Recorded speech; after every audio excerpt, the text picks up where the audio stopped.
People ought not be so frightened of ghosts. They are merely talking shadows, chattering away endlessly about their past affairs.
He who wishes to peer into the abyss needs simply to wander through Krai on a misty night.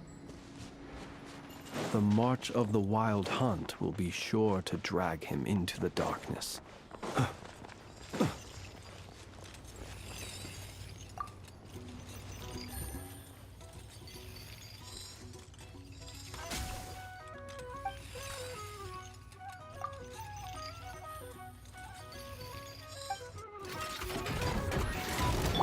Busted. These are about to get done. Observe. To dust. The long sleep beckons.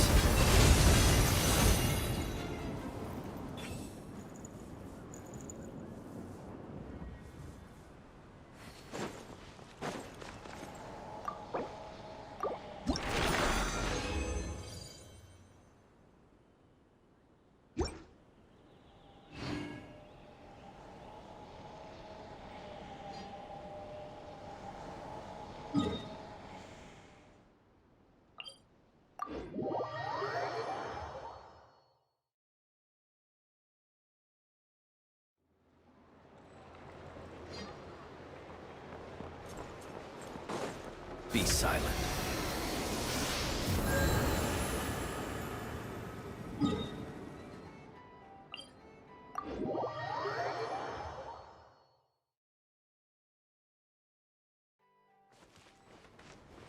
Let us have a modicum of patience for the richness and complexity of humanity. The wanton cruelty of the few is not worth our ire.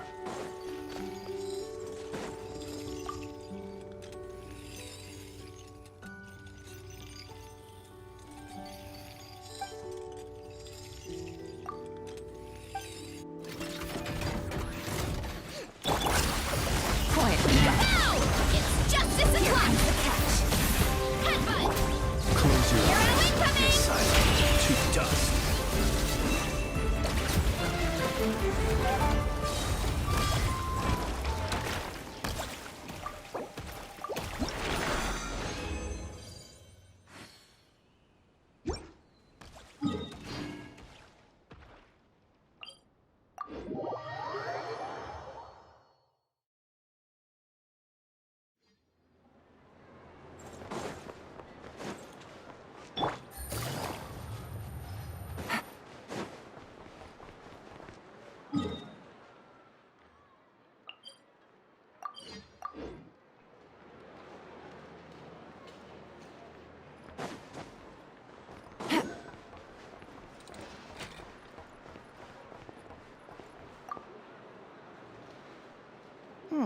This should just about do it.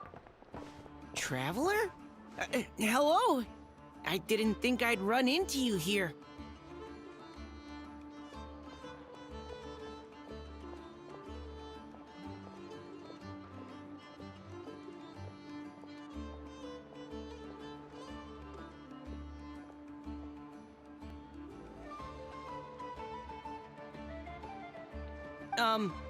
I didn't expect to run into you as... Yes, of course.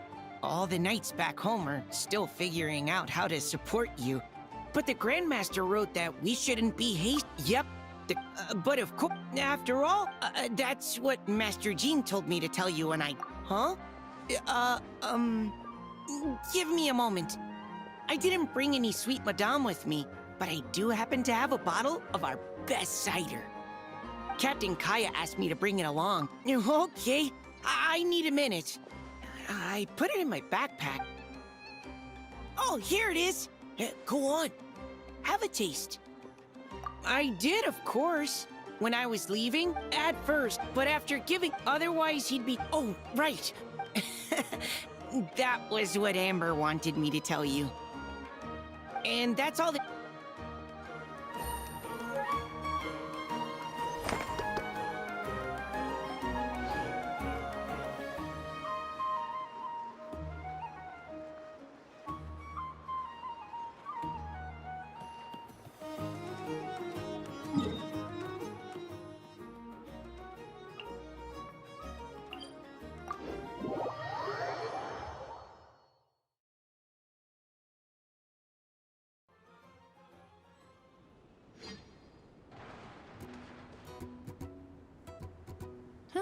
Good roll. All right, maybe I'll take one more day off and knock out the rest of the work once I'm feeling up to it.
Navigating the world is a whole lot easier with a few different identities to choose from.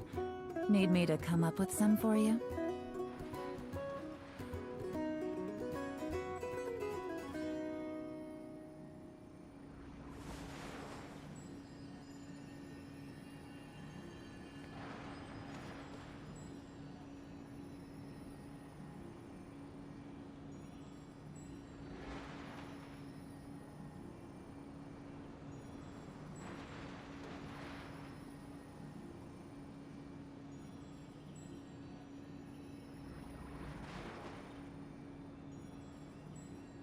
I got a new letter from an informant.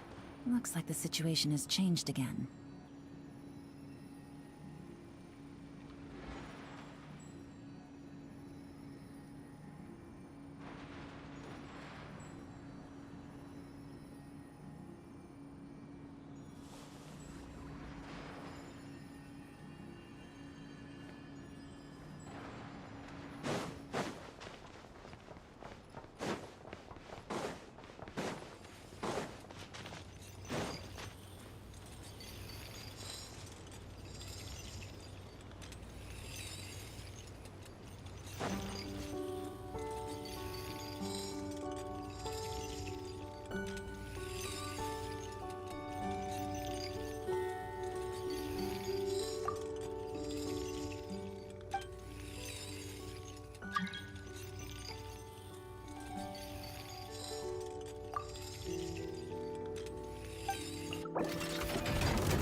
Busted! The night comes.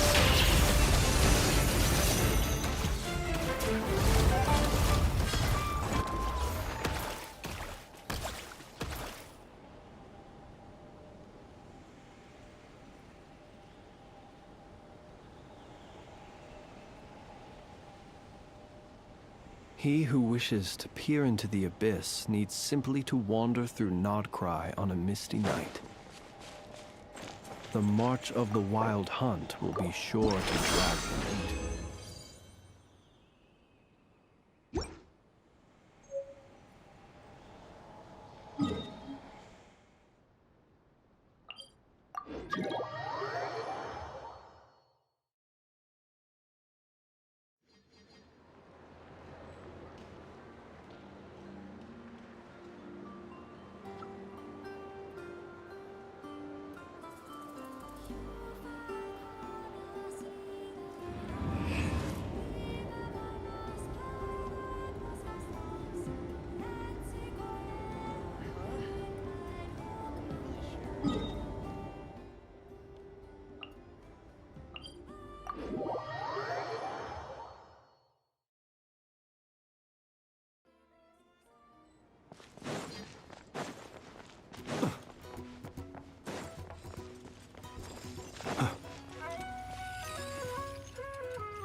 silent. Observe to adopt. Here comes the catch.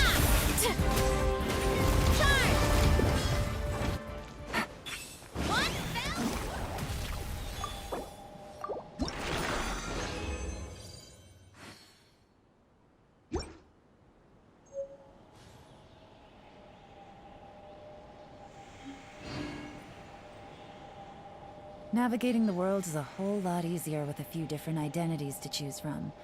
Need me to come up with some for you?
Ad Astra Ep.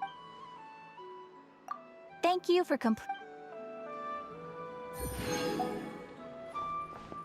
Ad Astra Abyssosk.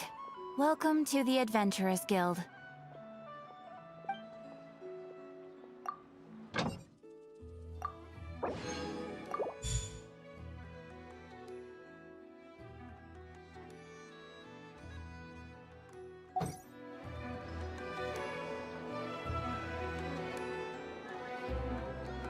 This land holds nothing but promise for adventurers from all walks of life.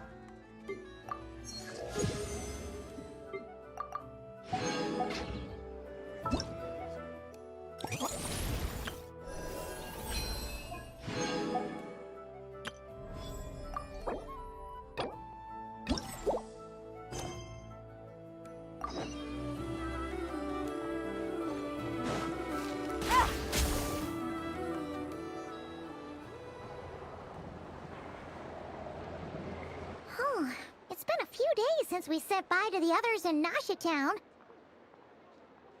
Still no news about Rarer, though. If only he was gone for good. But with all the trouble he stirred up before, there's no way we've seen the last of him. Hello!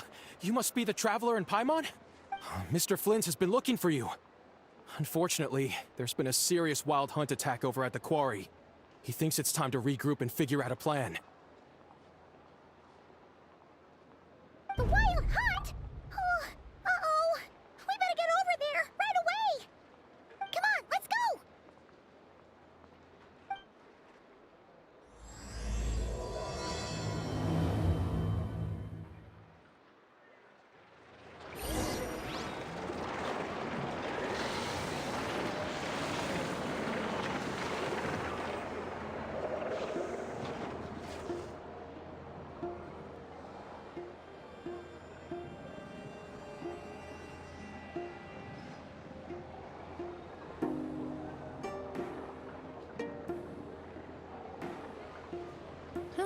Good roll. All right, maybe I'll take one more day off and knock out the rest of the work once I'm feeling up to it.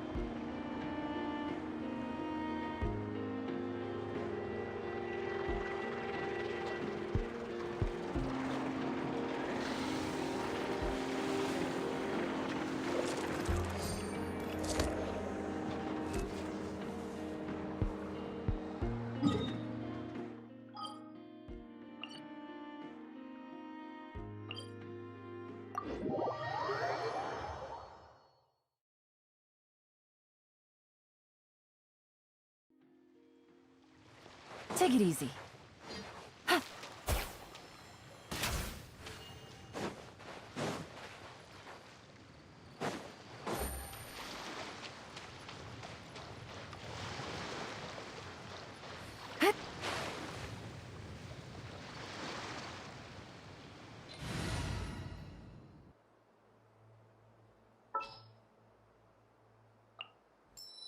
Ready when you are.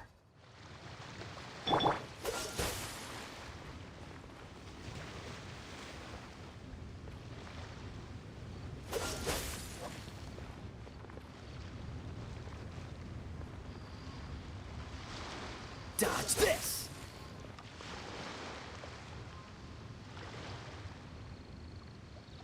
Freeze! Ah! Dodge this!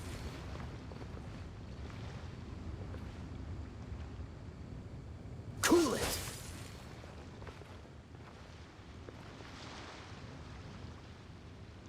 Dodge this!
I can barely sense any Kuvaki at all. This whole area feels like a soulless husk. Looks like his appetite truly is insatiable. As He's not seriously still getting stronger? What's his endgame here? Ah, everyone's here already. Hey, we made it. So, what's going on? we've all been on high alert since we split up a few days back, expecting Rerir to strike again. But it's like he just vanished into thin air. No one has seen him nor found any trace of his presence. That is, until this morning, when a ratnik found signs of wild hunt activity while out here on patrol. As you can see, the Crystonite itself is physically intact. And we're sure that Rerir did this. Who else? He's the only one who could pull off a stunt like this. Kuvaki loss has reached critical levels. Reikir of Solnari set to maximum threat level. Warning, unless de-escalation measures are taken soon, he will Traveler, do you remember when we encountered Rerir just after there wasn't a shred of sanity left? Nothing. Yeah, didn't he shout out a bunch of names? Then he started raving about how nothing in this world mattered to him. Oh, Paimon gets chills just thinking about it. Oh,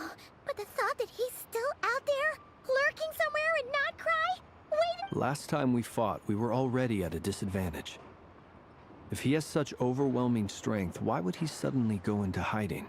Yeah, if I were him and I wanted more Kuvaki, I'd just take it by force. No point staying in the shadows, unless something went wrong.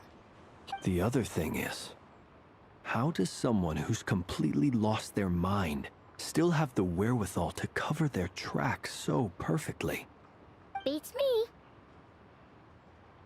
According to certain medical studies, insanity does not always entail a complete loss of rationality.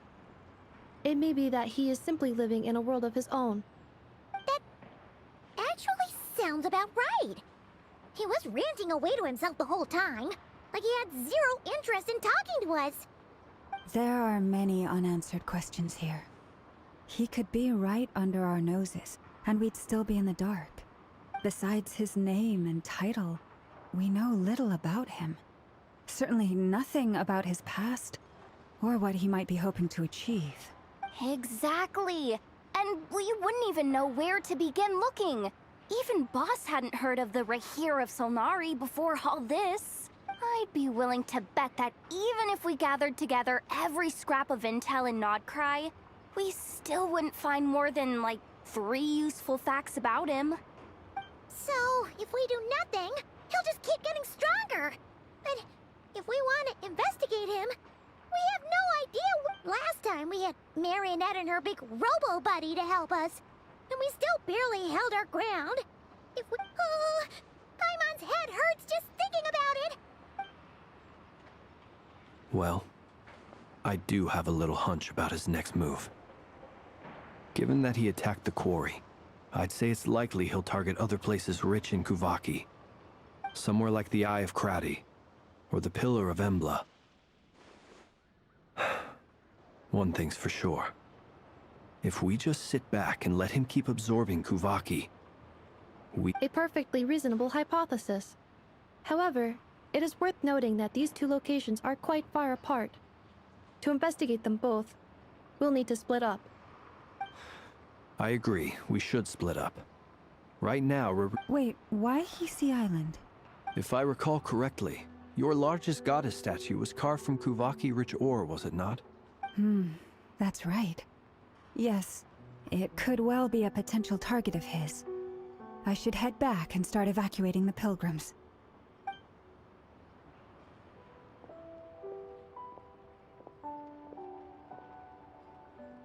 Splitting up's always gonna be risky.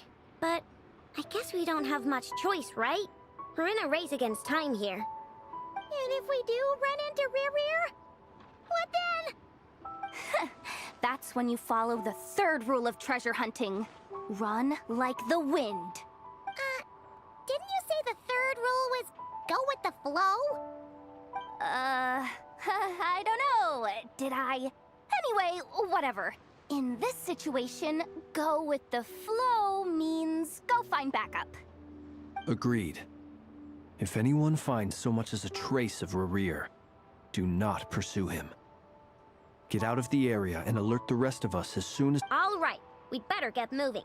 Come on, Inefa, let's go.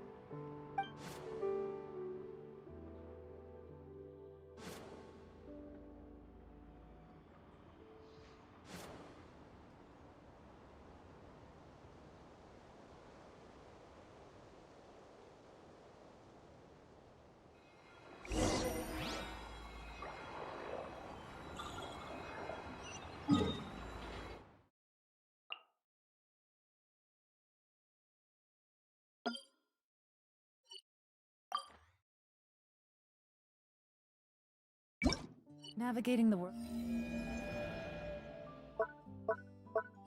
This is a whole lot easier with a few different identities to choose from.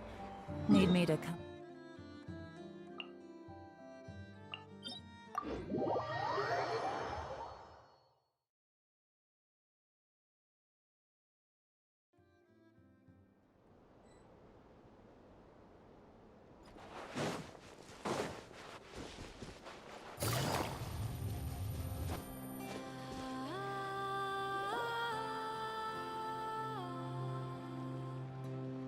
Any leads? Nope. Diddly squat. No clues to where he... It feels like we're sitting on a powder keg that could go off at any second. Ugh, I hate this feeling. I'd rather face him head on than be left hanging like this. So, you guys didn't find anything either? Not loving the word either. How about you, Flints? I questioned a few Ratniki and eventually narrowed my investigation down to one suspicious individual. But by the time I got to his place, he was already gone. Almost as if he knew someone was on to him. Either that, or he's just extremely cautious, and doesn't stay in one place for long. He's been biding his time for a while now.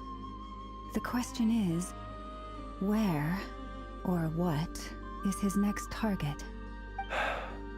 No idea. Since regaining his body, he seems to have lost all interest in the fragment in my possession. If he did still want it, he's had plenty of chances to take it. All we can do now is hope that Aino and Anefa turn up some leads. Darn it, Rereer. If you've got the guts, come face me one-on-one! Wait, he's actually here? I didn't mean it, I swear! No, it's coming from... Silver Moon Hall. The Lady Kutar might be in danger. Let's get over there, quick!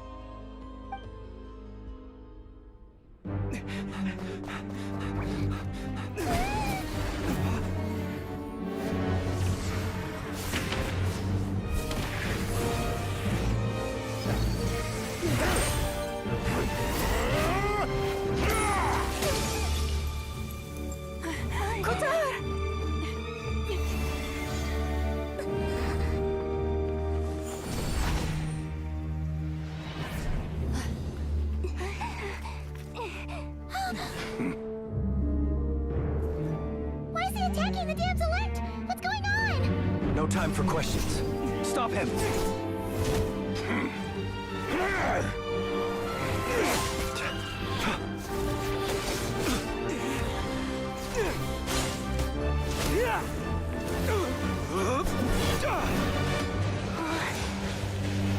This is insane. Yehuda, get Kutar out of here! On it.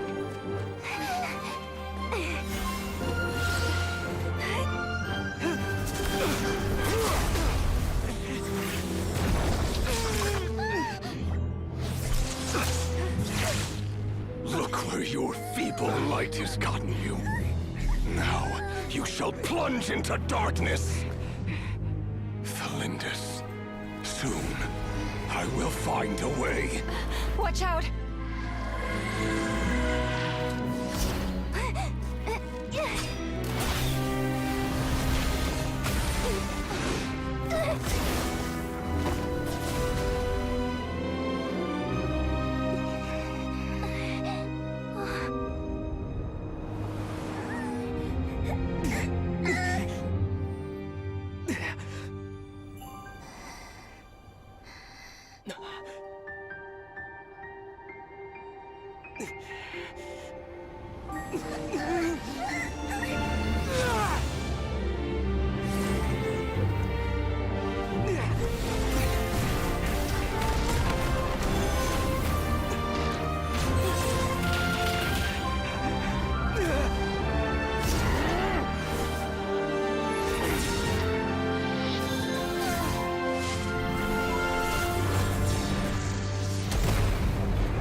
Find them.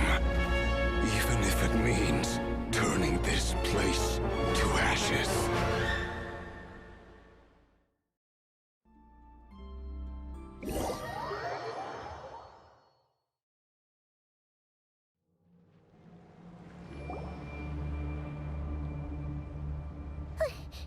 That was too close!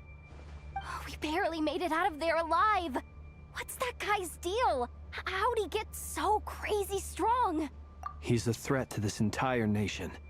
I doubt his strength could even be measured by conventional standards. I have a question.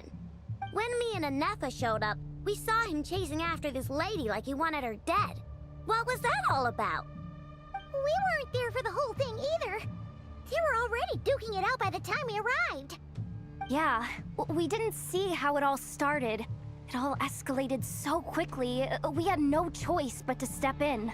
Kutar, can you shed any light on the situation? Kutar. Cross-checking database. I see. So you're the one that the Frost Moon Scions refer to as the Moon Goddess? Wait, she's the moon goddess? Oh, no wonder she looks just like all those statues. There are many reasons why people might worship the moon, and just as many why they might despise it. I've never met that person before, but there was no mistaking his deep-seated hostility towards me, why he holds me in such contempt. I cannot say. But since he hunts the power of the moon, it's no surprise that I am a target. Kutar. There are many potential motives. For instance, you help the traveler escape his grasp. This could be his way of taking revenge. It is also possible that he covets the Kuvaki inside you, and seeks to take it for his own. The list goes on. But, right now, devising a counter-strategy should be our #1 priority. The likelihood of this location being discovered is close to 100%. A counter-strategy? But we don't stand a chance against an enemy like this. Surely our only option is to run. He's not gonna chase us to the end of the world, right? So as long as we can sneak out of Krai undetected... No, I can't say that.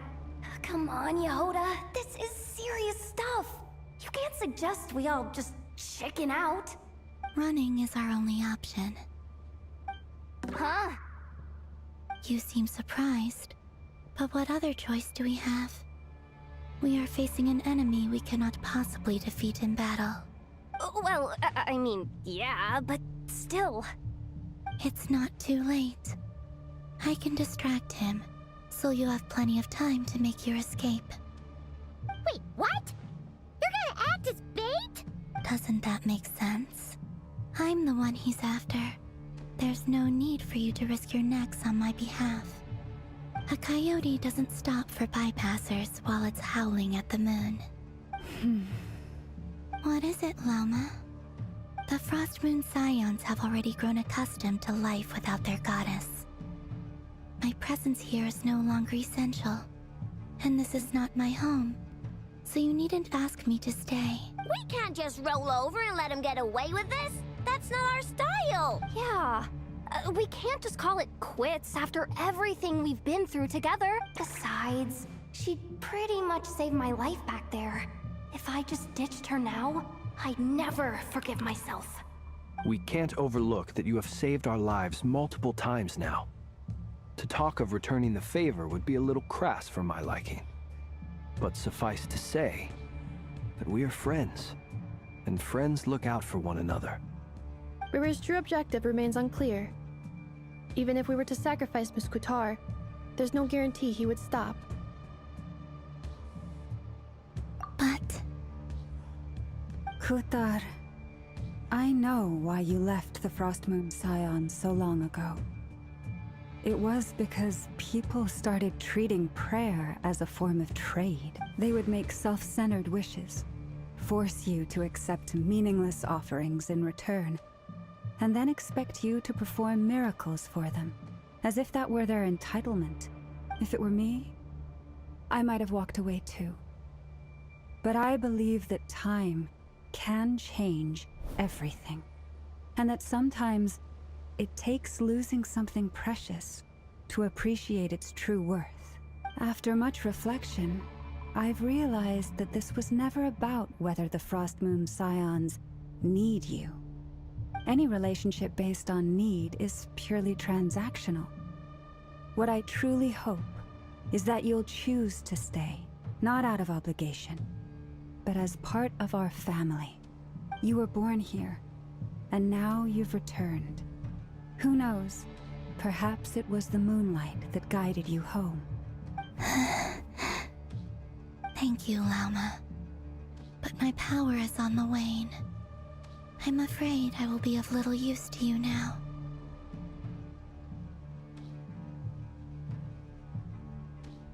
Very well then. I'll do as you say. Both times you saved us, we were transported across great distances in an instant. Is that one of your powers as the moon goddess? It is, but I find it very draining. I barely managed to pull it off just now, and it will be some time before I'm strong enough to do so again. Rejected by the world, my power is dwindling. Like a lake, cut off from its source, slowly shrinking away. Now, it has What do you mean, rejected by the world?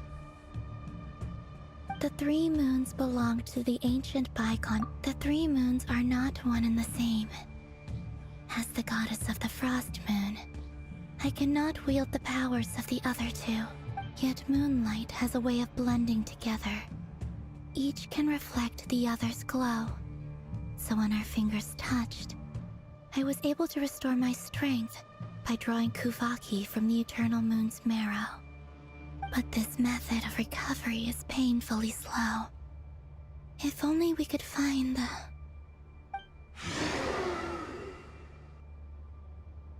It's the Wild Hunt! Even faster than we expected. We'll have to finish this conversation later. See how those wild hunt creatures are running away from us.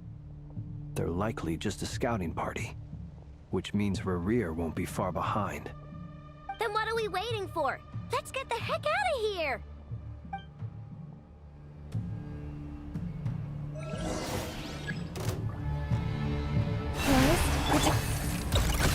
Ding dong, weather bomb! Installation chamber deployed. The launch. Oh, they just keep coming! This is driving me nuts! Rerir's closing in on us. We need to pick up the pace. There's too many of them! And this time, can't fall back on Kutar's help to escape! This goes on much longer.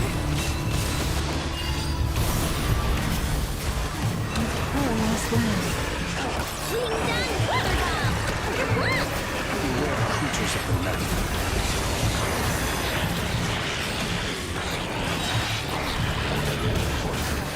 Close your eyes to dust. Look, the rainbow! Installation chamber deployed. Annihilation mode. With one heart, we stand. The long sleep beckons. Observe. Feel the dark. Be silent. Night falls. Ding dong, weather bomb! By the frost moon hold. Cleanup sequence initiated. Ultimatum protocol. Beware the creatures of the night. Observe. Close your eyes to dust.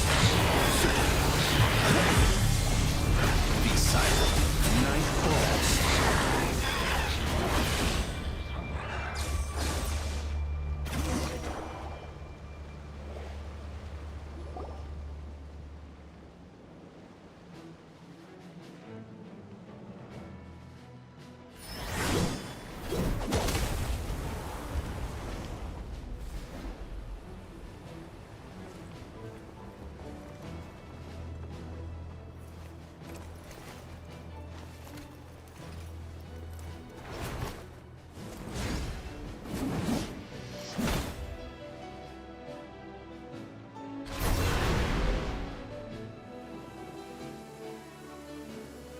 What's the matter? Bit off more than you could chew?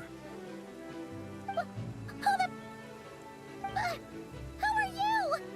Uncle Varka! You're back from Amsvarnir? Whoa! You're Varka? Grand Master of the Knights of Favonius? We could save the intros for later.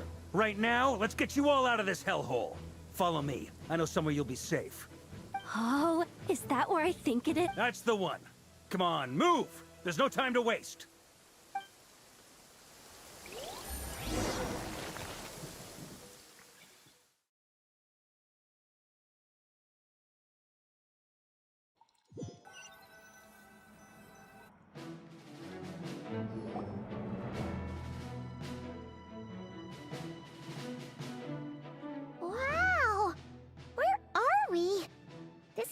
well hidden. Well, that goes without saying. This is the Knights of Favonius' meeting place in Krai, and a contact hub for the Northern Intelligence Network. AKA, the black market of intel. No matter what faction you're with, it's the place to buy and sell information. Their headquarters are in Krai, but they've got contacts in every nation. As an expeditionary force on foreign soil, working with them has offered us the most effective way of getting our hands on reliable local intel. This is where we meet, so naturally, it's secure. Anyway, where were we? Folks from Krai should be pretty familiar with me by now, but I believe this is the first time we've met. Allow me to introduce myself. I am Varka, Knight of Boreas, and Grand Master of the Knights of Favonius. We've heard all about you. This meeting's been a long time coming. You look way younger than Paimon expected. But you definitely have that Grand Master vibe. Well, I'm no spring chicken. Just not showing my age yet. Definitely feeling some of that back pain today, though. Rushed back from Amsfartnir without a wink of sleep, only to get right into another fight with that freshly revived maniac. Another? You mean you fought him before? Yep. He wasn't nearly as strong back then, but he was still a formidable foe. I brought some of the knights along to give him a little surprise, but he saw us coming from a mile off. My squad took heavy injuries, and I barely made it out alive myself. We knew it might have been our last chance, so we staked everything on it. But still, it wasn't enough to stop him. I tried tracking him down afterwards, but he didn't leave a trace. Even in his unhinged mental state, he's as cautious as any trained operative. So, I decided to come find you. And as luck would have it, turned up to find you being ambushed by the Wild Hunt. The rest, you already know. Is that why he's been frantically absorbing Kuvaki these past few days? Because he sees you as a threat? Maybe I'm part of the equation, but even if I weren't, I'm sure he'd still be gathering power. He's clearly working up towards something. Note to self, Uncle Varka's strength rating officially— Guess it's my turn to ask questions now. So, what exactly has been happening in Krai? Why is the Wild Hunt returned in humanoid form? And why is it after you? That's a long story, but I'll try to make it quick.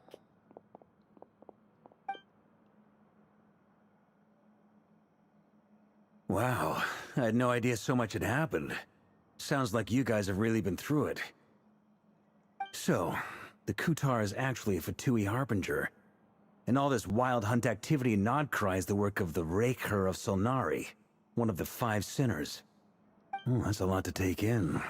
Need some time to wrap my head around it all. I'm truly sorry, Mr. Varka. You stood with us against the Wild Hunt, and did everything you could to stop it from escalating into a full-blown catastrophe. And then, the one time you're away, it all comes to a head and all your hard work gets undone. You've got nothing to apologize for, Miss Moonchanter. You can plan 100 steps ahead and still slip up. That's just life. No one knows what tomorrow holds. You can't predict which way the wind will blow next. And, to be perfectly honest, I can't say I'm surprised. For all the times we've defeated the Wild Hunt in the past, we've never been able to completely wipe it out.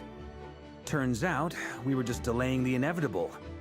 But now that a new variable has come into play, fate may well take a different course.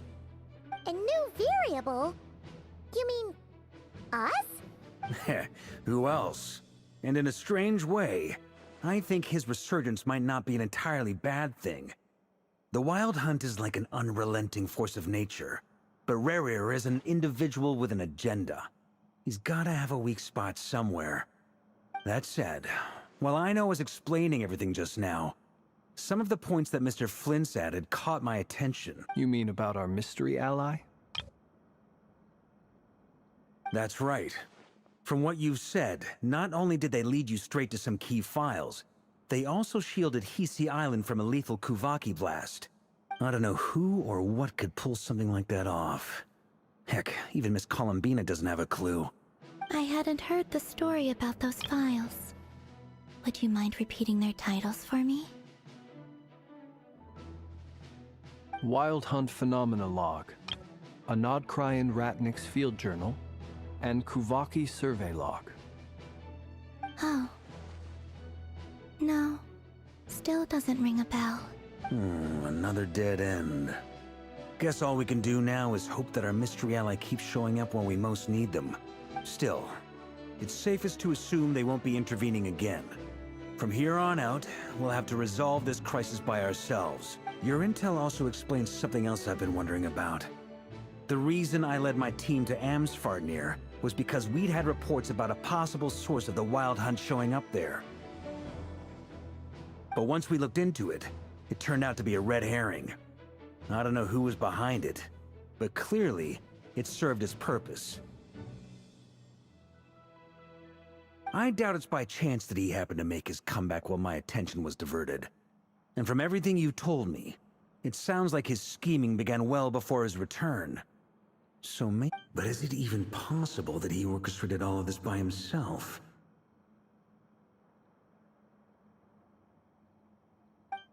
The Moon Maiden and the Raker of Solnari. Nodcry of all places. The way everything is unfolding, it can't be a coincidence. So, what do we do now? Got any ideas? Right now, we've got at least 3 things to consider. Let's go through them one by one.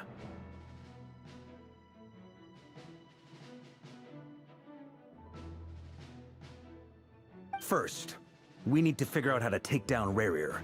If we can't beat him in a straight-up fight, the rest won't even matter. To my knowledge, the bulk of Nodcry's fighting force is already gathered here. But even with everyone united, we're still no match for Rarir in his current state, let alone with his power still growing. What if there was a way to tap into a new power of our own? How so? Have you thought of something, Columbina? 3 moons once watched over this world. The Eternal Moon was the largest. The Frost Moon was the brightest. And the Iridescent Moon was the most mysterious. They say that back then, the 3 moon goddesses wielded immense power. Enough to shape the workings of the world itself. I now bear the Frost Moon's power, and the Eternal Moon's marrow resides within the Traveler. Hold on. Are you suggesting... The iridescent moon, the last piece in the puzzle. That's right. If we can find the Iridescent Moon's marrow, I will be able to regain my strength much more quickly. The 3 moons are said to stir the tides and illuminate all things. Perhaps they hold further secrets beyond our understanding. According to my analysis, the solution is feasible. However, it is subject to one major condition. How do we locate the iridescent moon's marrow? I know a way, but we will need to visit the Fatui's Experimental Design Bureau. The Experimental Design Bureau? Are you saying we need to involve Marionette? Yes. I must speak with Sandrone. It's a long way from here to the Experimental Design Bureau.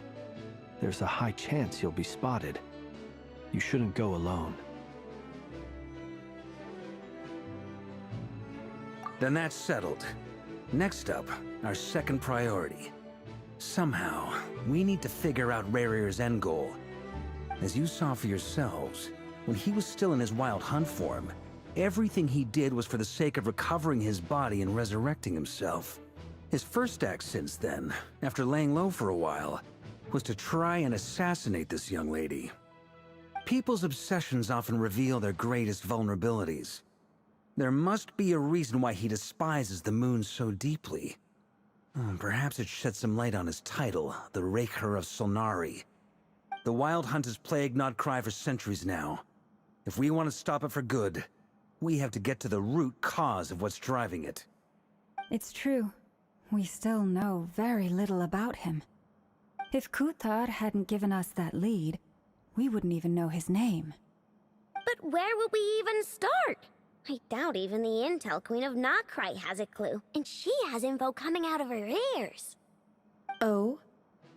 That's a rather hasty conclusion for someone who's so painstakingly meticulous when it comes to dealing with machines. Ah, she heard me.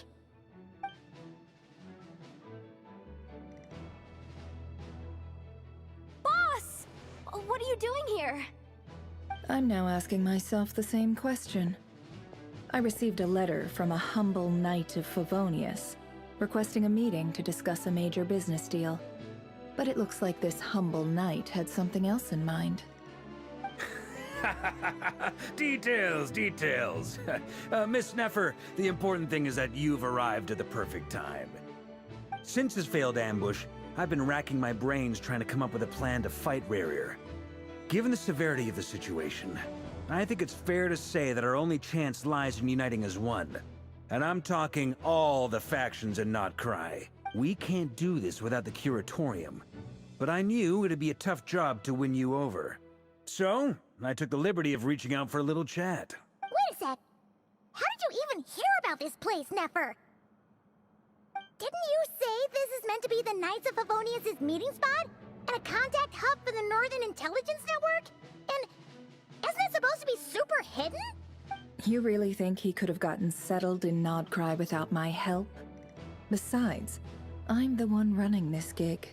Of course I know where the meeting place is. Allow me to introduce the current head of the Northern Intelligence Network. If it's intel you're after, she's your woman. Pretty much seen and heard it all. Please spare me the flattery. Let's cut to the chase. Seems like you've run into some trouble, huh?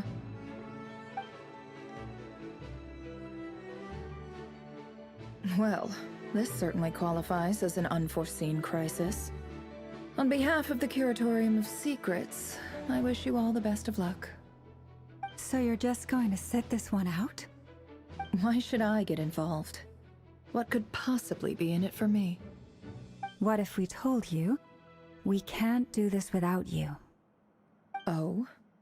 Then I'd say, you'd better make it worth my while. I don't work for free. I can't put a price on something like this. It's just not in my nature. But then again, you and I have always been polar opposites in this regard, so I can't exactly say I didn't see this coming. If you insist on compensation, I will pay you. Consider this a formal commission. Sound fair? You just don't give up, do you? Too bad. I know you well enough to know you can't afford my prices. The riskier the job, the more it'll cost. And a Moonchanter's stipend isn't exactly generous. Unless you're planning to start passing the donation box around among the faithful. Boss, just a thought. If they come up short, maybe you can take the difference out of my next few paychecks. Things got really dangerous during the fight with Rarier. If this girl hadn't saved me, I'd be ley line fodder by now. I'd be gone for good, boss. If there's any way we can make this work, I'd really like to help her.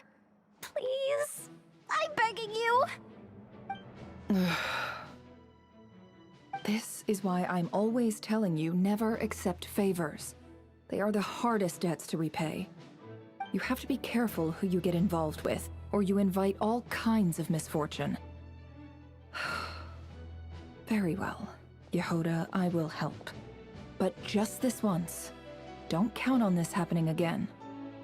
Flynn's, that fragment that Rarier was after, do you still have it on you? Of course. Let me borrow it. I need it to follow up on some leads. Wait, you actually have some leads? Shh. This is top secret information. I get it. We all have things we'd rather keep to ourselves. Plus, I know we can count on you, so we'll leave the intel gathering in your hands. And that brings me to the third and final item. We need to find a way to distract him. I'm in for this part, no matter what. Anyone coming with? Count me in too. Come off it, you two! Quit playing heroes! I'm way ahead of you here. Nefa did a scan of the Moon Goddess's Kuvaki signature. Once they're ready, we'll deploy the decoys across Krai. So as long as the rest of you keep moving, he won't catch on to your scent and won't be able to track you down. I like it. Genius idea. No biggie. All right then, we'll split into 3 teams. Once your team has finished their mission, return here and wait for the others. Dismissed!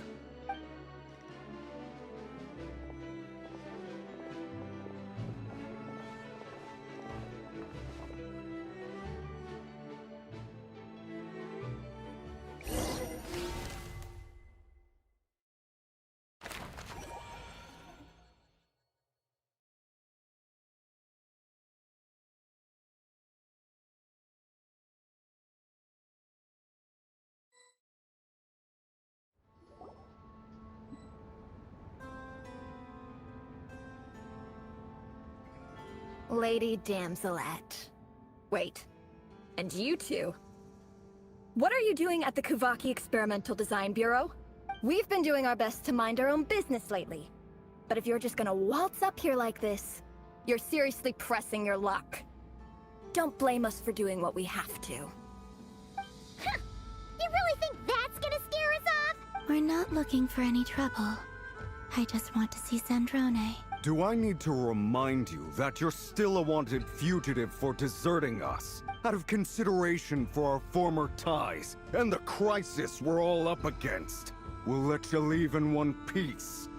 But Let them in. But... Are you going to make me repeat that? No, my lady. Zandrone seems to be in a good mood. Must be maintenance day.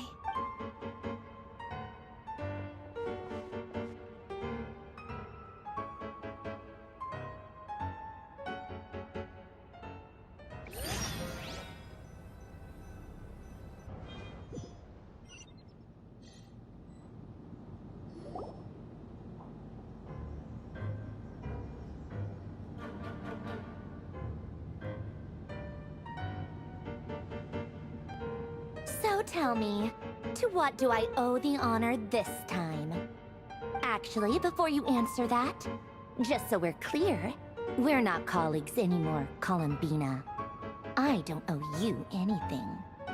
I promise it's nothing big. It seems like you've gotten the wrong idea here. The only reason I let you in was because I was bored. It seemed like a way to kill some time and satisfy my own curiosity. Whatever miscalculations I may or may not have made in the past, I haven't lost the plot enough to even consider sticking my neck out for your sakes. I'd like to speak with Arlecchino. What? Huh? You mean the knave? I'd like to speak with Arlecchino. Is she in Krai? No, she's not. Once the work on this facility was completed, she went back with the Rooster and Regrator. The only ones in Krai are me and... What is it you need to speak to her about anyway? Rerir is hunting me. If I'm going to face him, I must first retrieve the lost moon.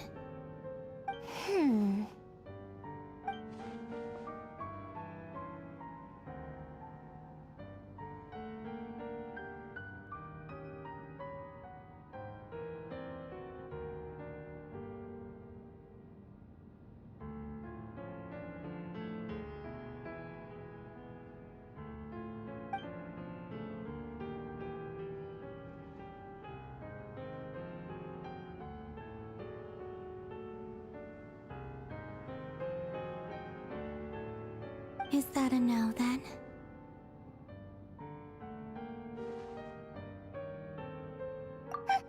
As if I need reminding.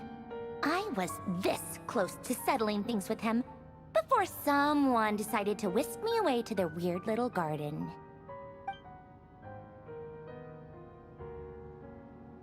Have you held any tea parties lately? Tea parties? Yeah, obviously. You don't seriously think we'd pack it all in just because you aren't here. If anything, they've been more eventful than ever. Just me, Arlecchino, and a bunch of insolent and sensitive guests who won't stop asking where you've gone. Oh, they've been a real joy. I bet you served them the worst tea you have. Just like you used to do to me when I upset you. Who cares about how good the tea is when there's no one around to drink it? I keep losing people. First Rosaline, now you. I'm running out of people who can make me laugh. Honestly, what could be more ridiculous than the multi-centenarian goddess, who's only ever had the plain herbal tea she received as offerings? You'd always brew a different type of tea for me each time. Was it really just to see how I'd react?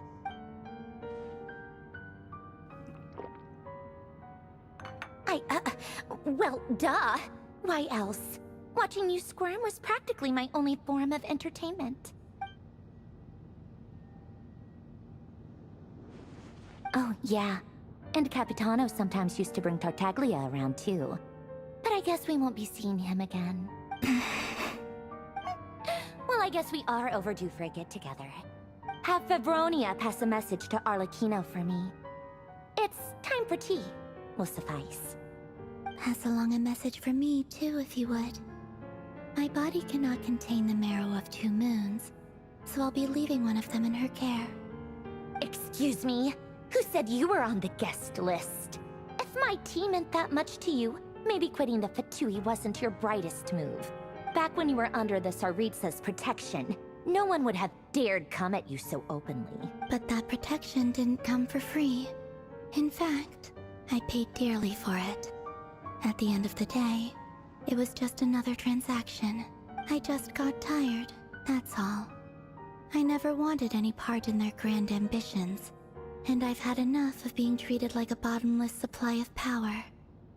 It brings back memories from the old days, when I was still worshipped as the moon goddess. Centuries on, it may be a different group of people, but I see the same greed in their eyes. I figured you'd leave eventually. You didn't have as much of a reason to stay as I do. The Tsaritsa gave you shelter and protection, but that was it. Nothing more, nothing less. Meanwhile, the Fatui demanded everything from you in return, until it was more than you could bear. I get why you left. And frankly, I have no interest in dragging you back just because the higher-ups told me to. But if you keep hanging around with this riffraff, the next time we cross paths, we might be enemies for real.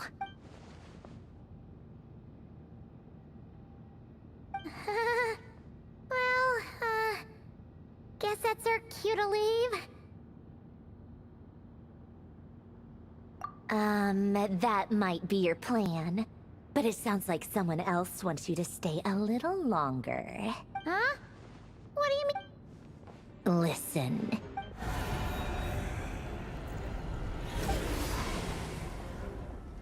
My lady, it's the Wild Hunt.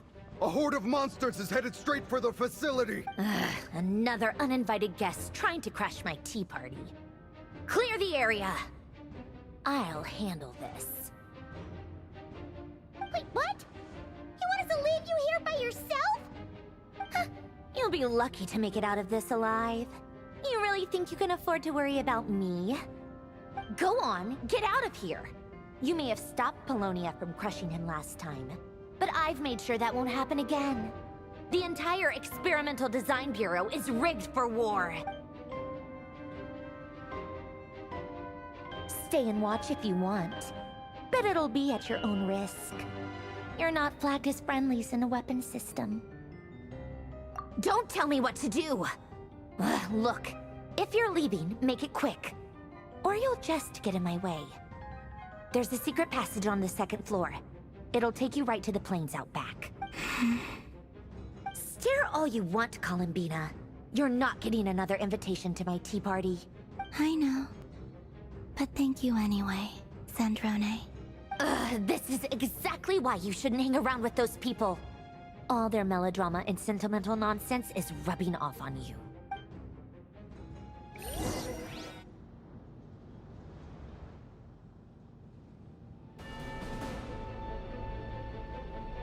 Come on then, Mr. Ray here. Let's pick up where we left off. It's your Wild Hunt monstrosities versus my beautiful creations.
Polonia, get him! I've upgraded Polonia again since our last encounter, and uploaded every last scrap of your data. So let's finish this once and for... here. Where did she go? Hey! Over here, you big... Cursed moon. Go. Keep searching. She cannot have gotten far.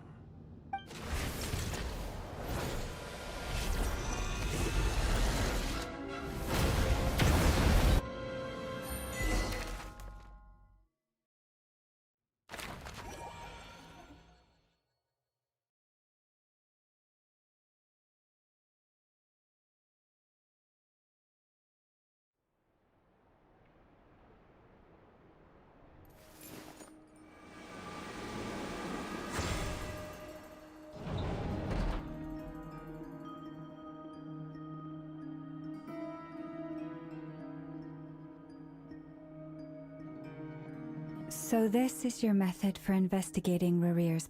Good deduction. But it's quite a different affair from what you're used to with the Frost Moon Scions. Whoa! First time I've ever been in here. Boss always said it was off limits, so I pictured some kind of creepy dungeon. But it's actually kinda nice. Oh, I guess this must be Sumero decor?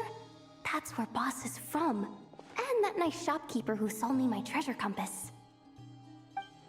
I'm not sure exactly what you've got planned, but it looks like you're all set. When do we begin? Whenever we wish. But for some reason, I've got a feeling this isn't going to end well. I've never faced Rarir myself, but from what you've told me, his power is beyond anything I could imagine. I, on the other hand, am just an ordinary businesswoman. Our paths should never have crossed, yet here I am, forced to make an enemy of him. If you ask me, you're about as far from ordinary as it gets. So what are you saying?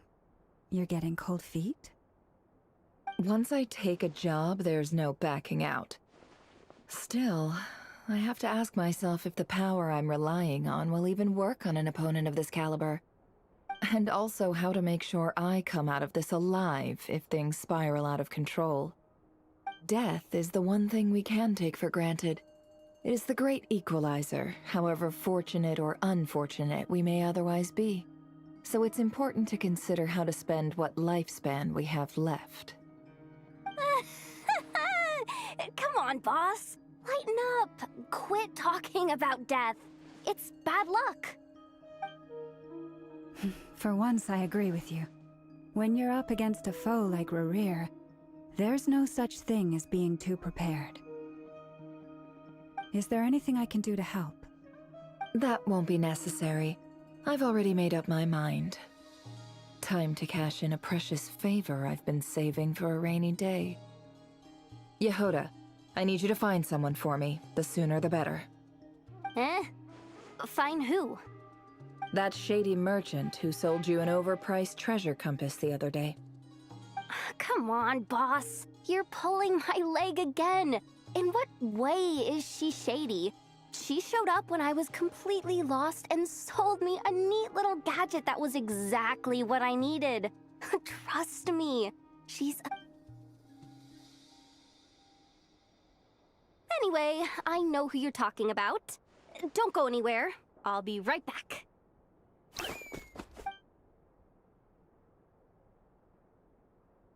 Quit grabbing me. I genuinely can't run any further.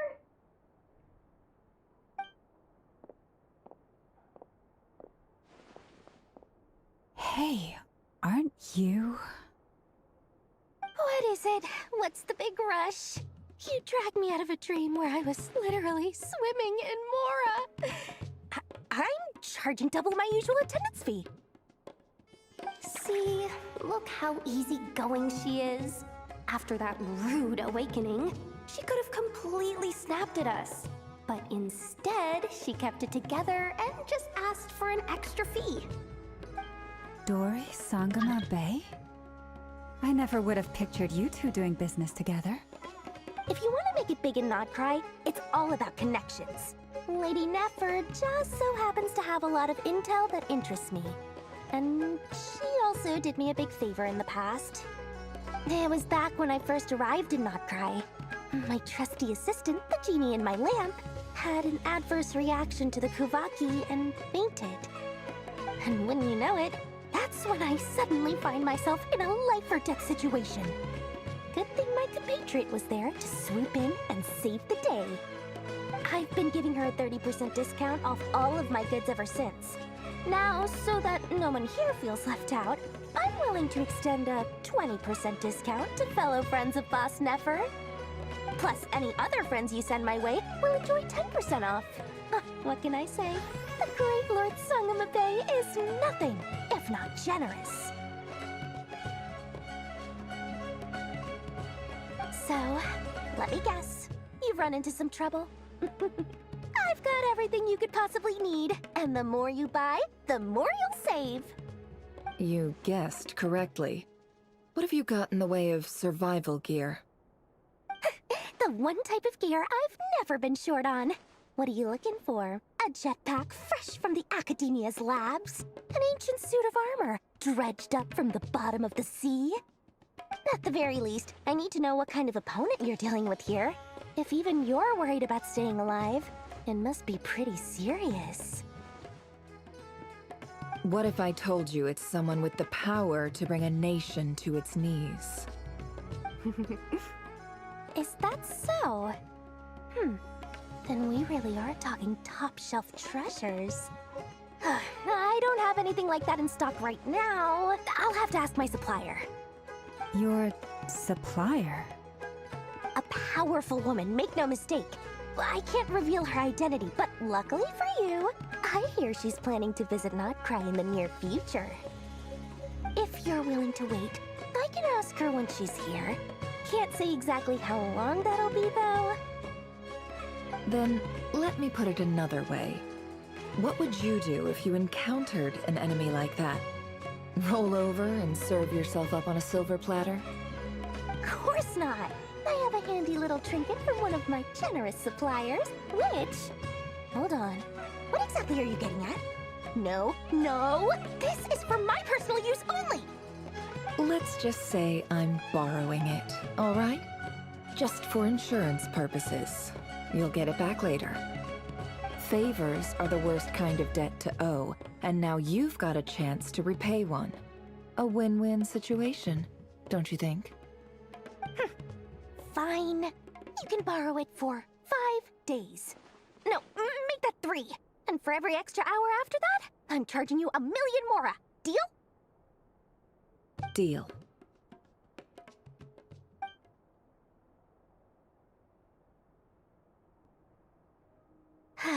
What a way to start the day.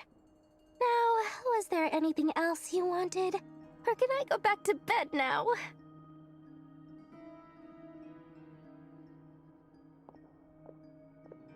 That will be all. Take care now. Don't trip up on your way back, friend. See you later! You're my favorite shopkeeper.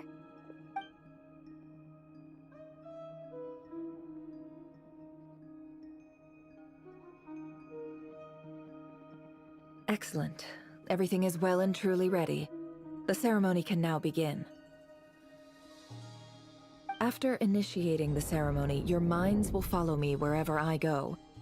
You will see many strange things in your mind's eye. So remember, don't be frightened, and don't make a sound.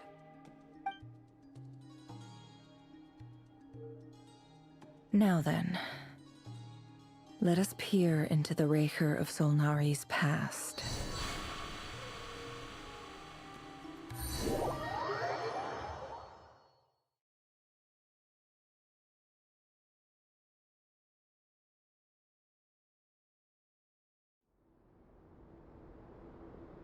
I made it. I don't recognize this style of architecture. Must be Conrian. Simple furnishings, table and chairs. It's a more ordinary house than I might have expected. Looks like the fearsome Raker of Solnari came from surprisingly humble beginnings. Unless this passed for luxury in Conria. Unlikely. It was said to be a very prosperous nation in its heyday. Anyway, I'll keep exploring.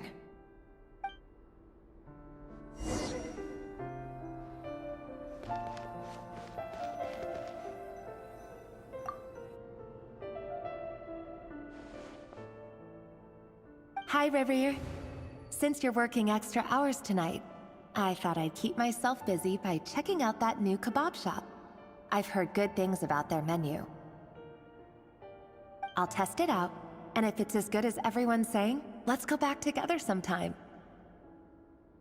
P.S. New stash from the Universitas Magistrorum. I brought some goodies home. A few teacups and a pin rack. Hope you like them. They didn't sign their name. But they must have been close. Sounds like they were living together.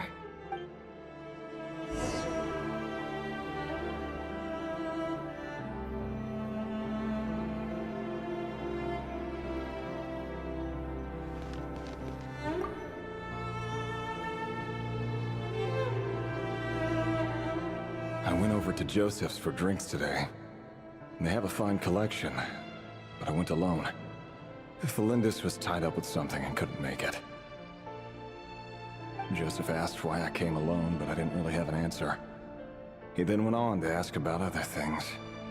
If you ask me, someone who asks that many personal questions is too nosy for their own good. But if he invites me again, chances are I'd still go. Felindis. That's the same name Rerir mentioned. Crane imports keep falling. If things don't pick up, we'll soon be back to meat and mushrooms only. Honestly, I'm not a huge fan of that new type of mushroom everyone's been into lately.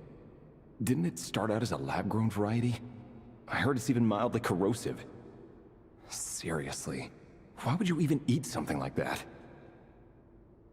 I don't care if it's an impressive feat of alchemy. That just isn't the kind of thing I like to eat.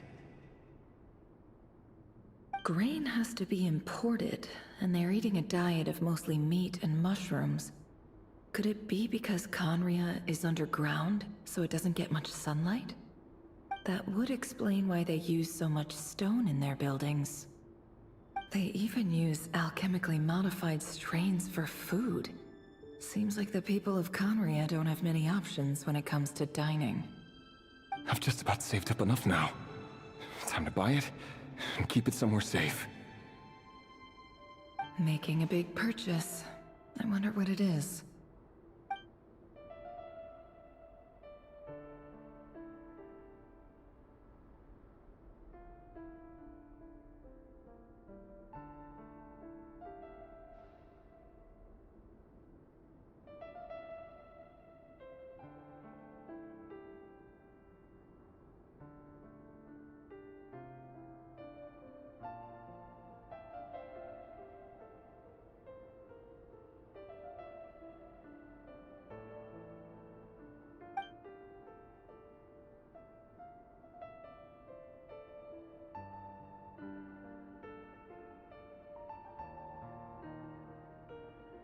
He really is a professional.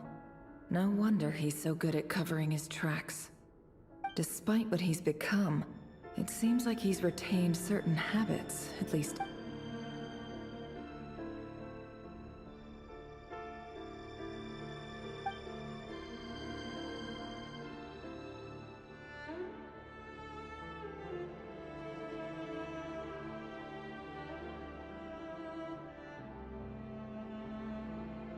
Did Riri rip it out himself?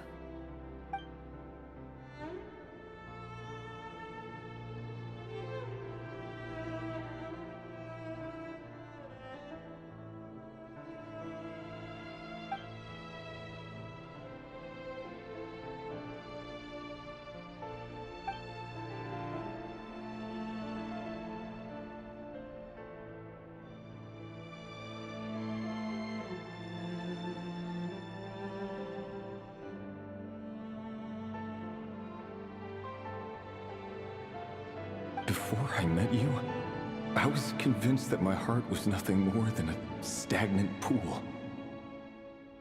The burial place of a fallen moon. A withered, windless grove where the waters rested forever unrippled. It was you who helped me see that my heart hadn't entirely withered away, that it could still beat to the rhythm of love. This is just trivial sentimentality from the looks of it. Why would he go to the trouble of hiding that? The burial place of a fallen moon.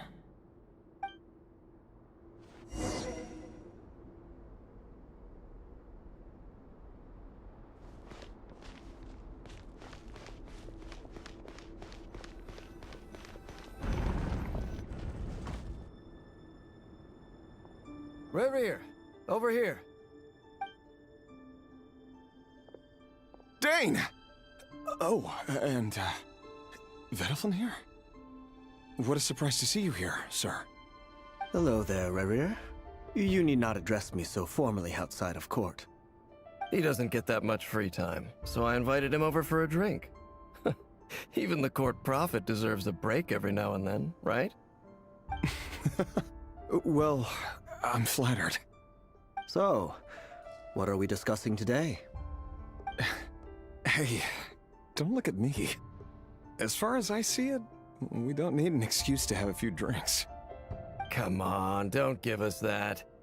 Didn't you say you were about to pop the big question? How's that coming along?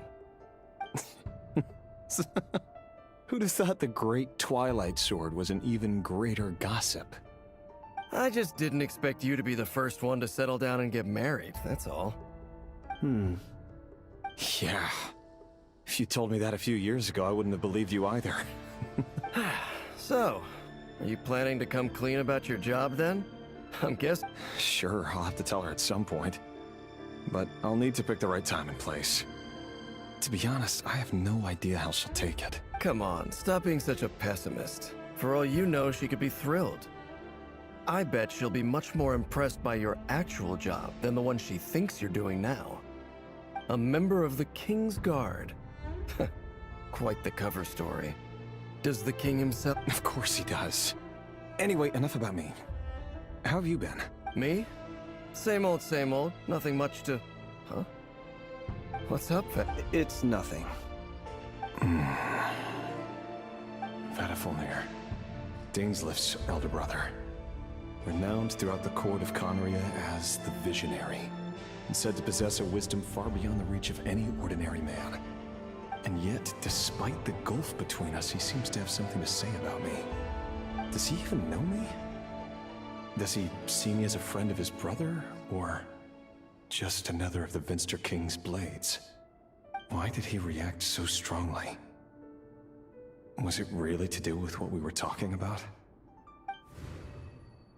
Brown, curly hair and brooding blue eyes. So this is what Rare looked like back in the day. Perfectly normal. No different from anyone else. As frightening as this monster is in the present, there's something even more unsettling about seeing the human he used to be.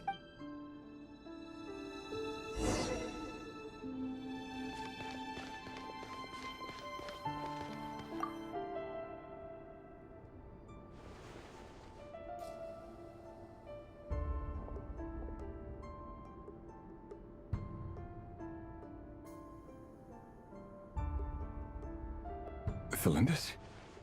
You're back early? Our equipment's being serviced today, so I got off earlier than usual. How's your day been? Aw, why the long face? Is something the matter? Went for a drink with Dane and the others after work. Isn't that a good thing?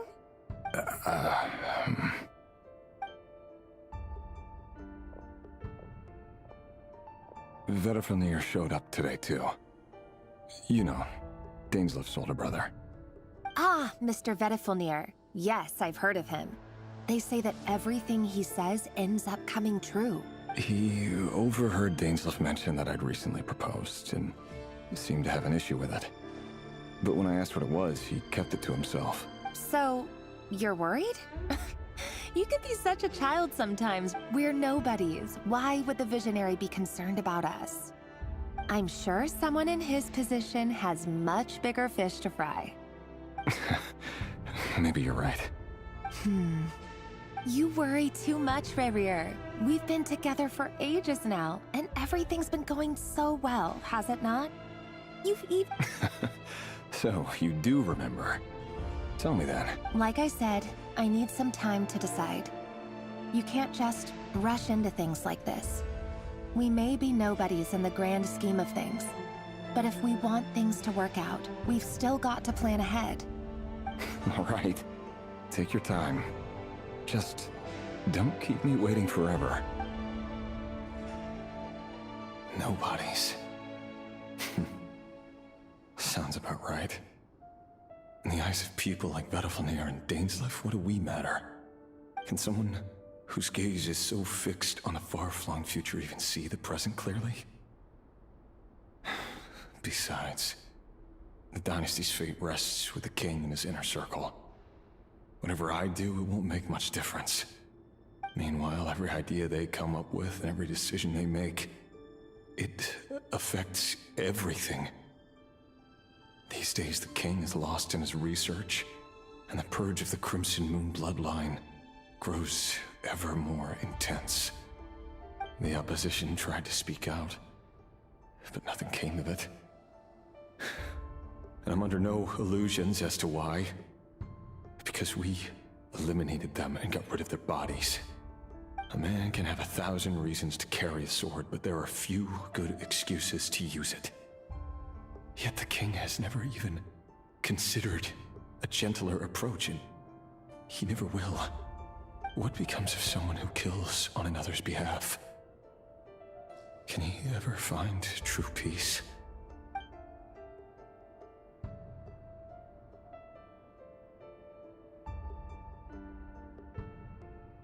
Thelindis,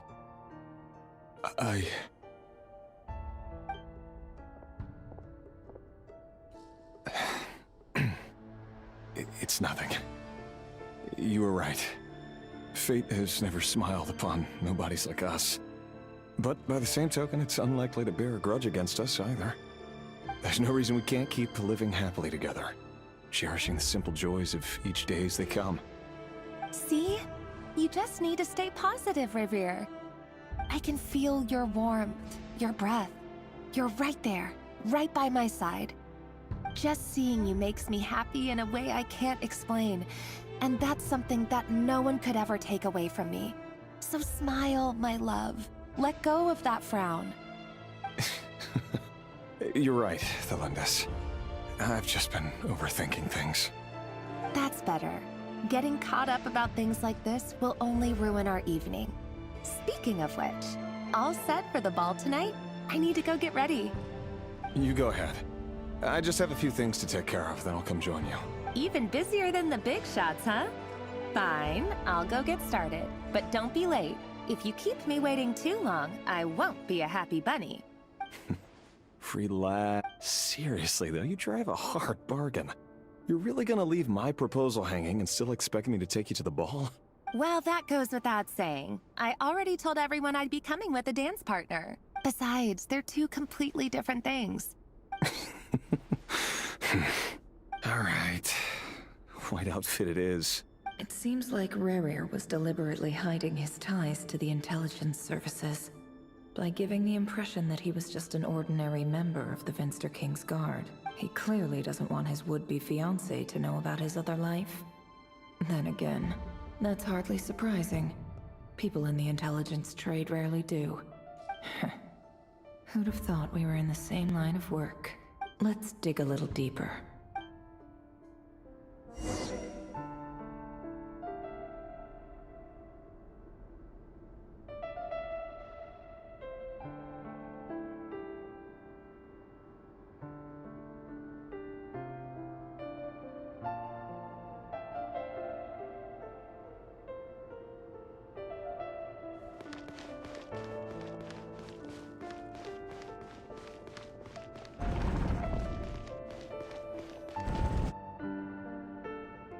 Our last operation was a resounding success, and all thanks to you, Rerir of Solnari. After all these years since the dynasty's fall, So many of them still linger on. Indeed, it cannot be denied. Yet it was destiny that the Crimson Moon should be overcome by the eclipse, and that His Majesty, the all-seeing Vinster King, now guides our nation on the path to prosperity. Conria has no further need for a dead moon. But alas, there will always be those who refuse to see the truth, choosing instead to romanticize the past.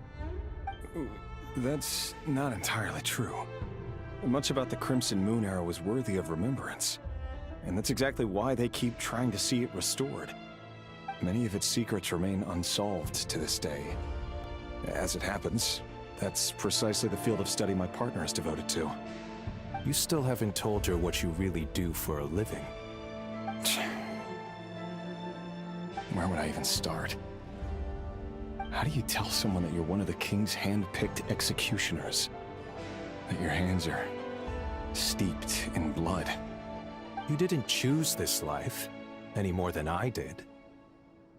Orphans like us don't get a say. But I'll sure as heck be the one to pay for it.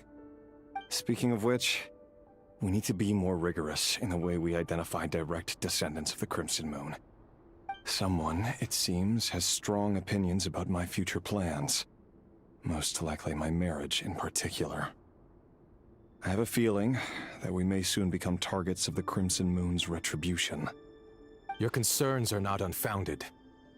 They've taken out many of our colleagues these past few years, and for that very reason. These are no helpless lambs we're leading to the slaughter. They're wolves in sheep's clothing. Take care, Rehir of Solnari. I look forward to toasting you at your wedding. Thanks, Thorkel. You look after yourself, too.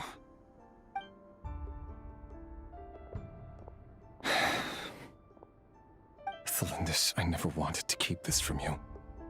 You're the last person I would ever want to lie to. But that's exactly why I can't tell you everything. There are things you shouldn't know. Things you cannot know. The moonlit dynasties are a thing of the past. Yet even now, with the sun shining high in the sky, there are those who would call forth a dead moon's ghost. Could that be why Vedalfnir held back? Or was it... I have to get a clear answer from him.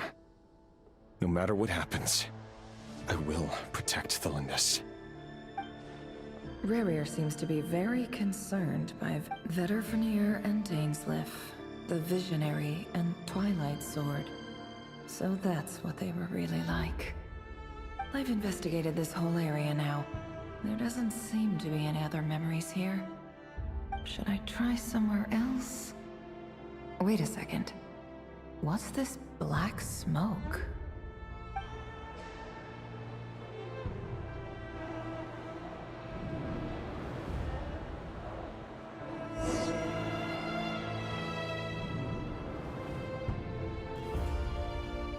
So, he's late after all. Just you wait, Rerir. You're in for it. Big time. Are you waiting for someone, ma'am? Could I tempt you into buying some flowers? Oh, sure. Pick me out a pretty bunch if you would. Thank you. But I'm afraid none of them are as pretty as you. For someone so young, you sure have a way with words, don't you? I'm only telling the truth. Look me in the eyes. You'll see I'm not lying. May we have a word in private? Who are you? And what do you want? It doesn't matter who I am. Too many of our kind have fallen lately, so I decided to take the risk of reaching out. Not long ago, the Rehir of Solnari led an assault on one of our strongholds. We suffered many casualties, and many who came to our aid lost their lives as well. Sorry, I don't know why you're telling me this. And I don't want to get involved. Wait, hear me out. This time we finally got a clear look at his face and learned his true identity. His name is Rerir, and he claims to be one of the King's guards. What did you say? A cruel irony, isn't it? The man you're set to marry leads a double life as a brutal executioner. But surely, you must have caught a whiff of the blood on his hands. Why are you telling me all of this now? Simple. It's because... How strange. Rerir was nowhere to be seen in that memory. It clearly belonged to Thelindis. Rerir couldn't possibly know what happened if he wasn't even there. Why would her memories appear in his fragment? The ceremony won't last much longer. I think it's time to call it a day.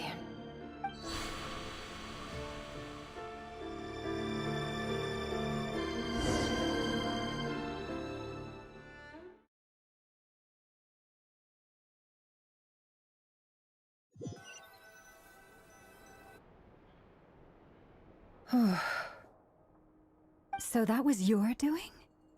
Did you just pull us inside Rerir's fragment to spy directly on his memories? Any more questions, and I'll have to start charging. I had no idea you could do that, boss! Seriously, that was amazing! We're not worthy. We're not worthy! I gotta admit, though, I'm itching to see what happens next. Feels like we barely scratched the surface. I'm just as curious as you are. But the ceremony only allows for limited time inside. That's all we can see for now. Luckily, we managed to learn quite a lot. So far, so good. I just hope the others are doing okay, especially the group with the Traveler. Their mission is a risky one. Let's hope... If you're worried about them, go see how they're doing. If I know boss, she's gonna need some time to write up all the details and make sure it's all coherent. I'll stay behind to lend a hand, but feel free to head back and meet up with the others.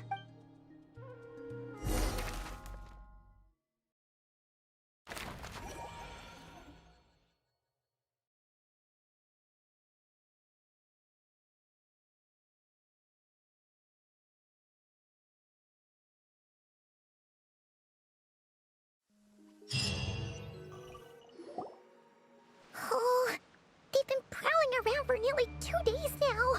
These things just won't quit. Oh, they might not have seen us yet, but them constantly sweeping the area, our way out is completely blocked. Oh, that's never gonna work. One little slip up and it's game over. If they spot us, they'll run straight back to Rerir. And once he knows we're here, it won't be long before he's breathing down our necks again. Oh, guess you're right. All right, time to zip it.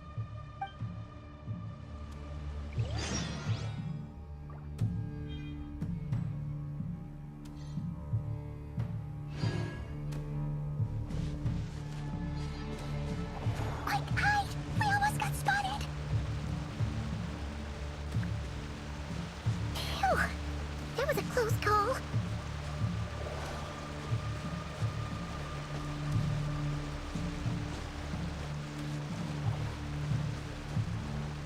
Watch out! They're coming this way!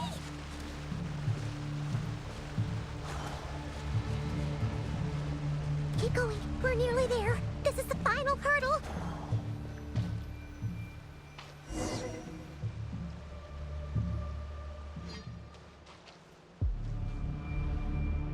Oh, there's no end to these things!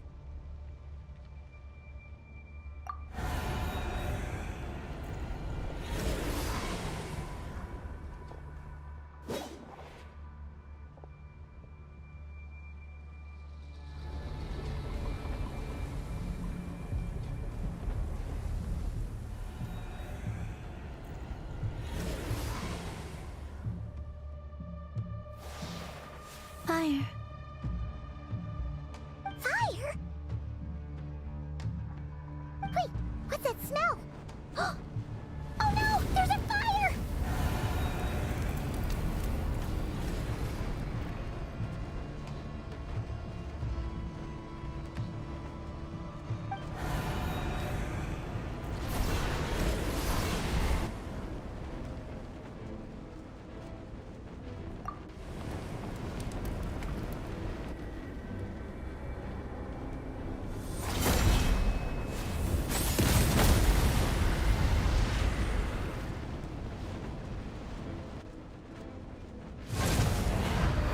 Zandrone was right. You look weak, Columbina. The old you would never have let such lowly creatures bar your way. Word has it that you did something for the Tsaritsa, and that's why you've lost most of your power. Freedom comes at a heavy price, doesn't it? It's Arlecchino! You came! Hello again, Columbina. And greetings, guests of the House of the Hearth. It's been a while, Arlecchino.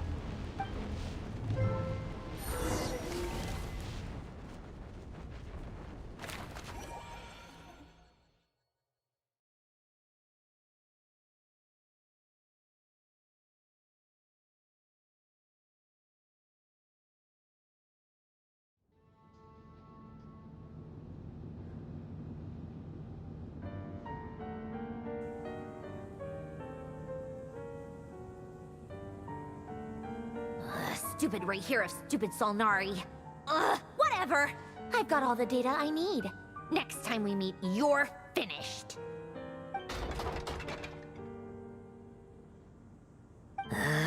He sure doesn't pull his punches. Excuse me, do you need a hand? You can do me a favor by staying out of my way. Can't you see I'm busy? Wait a minute. I recognize that voice. Hello, Miss Sandrone.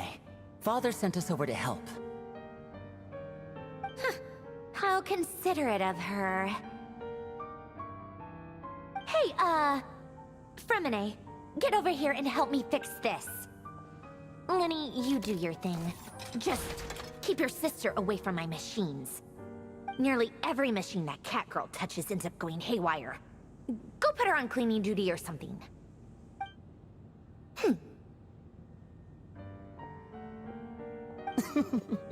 Then let's start downstairs. Fremine, we'll leave this place to you. You've got it.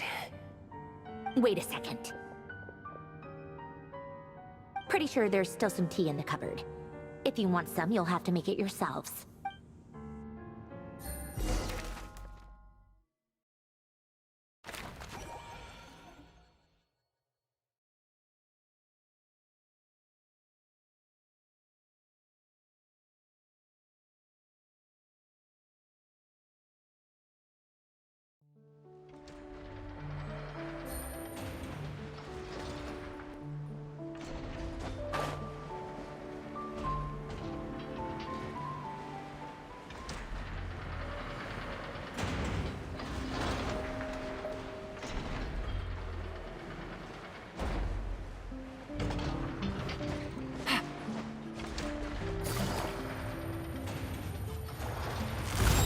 Gotcha.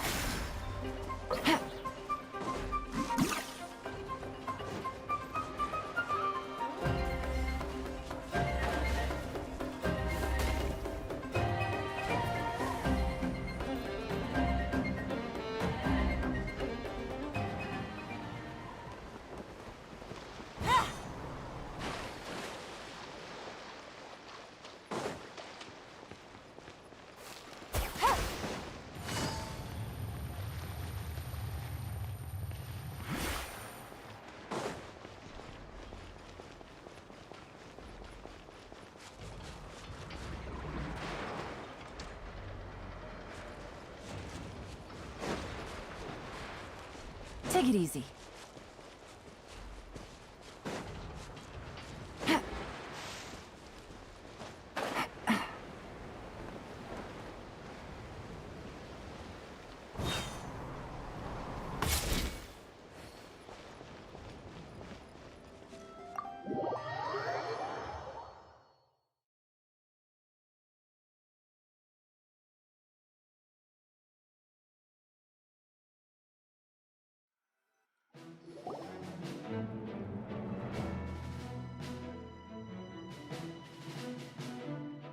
It's a relief to see you all made it back in one piece. Huh? Feels like there's quite a few people missing. Where's Flint's and the others? And what about Nefer? I returned ahead of them. Flint is helping Aino and Anefa to set up the decoys and buy some time. As for Miss Nefer... Boss is still wrapping things up on her end. She sent us back to fill you all in on the top secret intel we've been gathering. I see. Then let's get right into it. But first, who do we have here? You brought someone else in to help? Greetings. I was invited here to help as a longtime Tea Party companion of Columbina's. You may call me Arlecchino. Surely it can't be. Those eyes. Oh, where have I seen them before? Wait, of course. In those memories we just saw. The only Arlecchino I know is the fourth of the Fatui Harbingers. So either you share a pretty uncommon name, or you're more than just a Tea Party buddy. You're well informed, Grandmaster. A man from Mondstadt living all the way out here in Krai, and yet the people and affairs of Snezhnaya seem to hold a special place in your heart. Oh, the feeling's mutual. Sounds like you know all about who I am, too. A Fatui Harbinger. The atmosphere in here just got really tense. Guess we can't just start trusting Fatui Harbingers, even at a time like this. I must admit, though, I'm a little curious. Seeing as the moon goddess no longer belongs to the Fatui, what makes you so willing to put your neck on the line here? Nor does Krai belong to Mondstadt, Mr. Varka. Yet still, you're fighting for it all the same. Things don't always have to have a tangible payoff. Sometimes, stopping things from spiraling out of control is a higher priority than chasing the spoils of victory. Of course, I can't say there's nothing in it for me at all. But that's between Columbina and myself.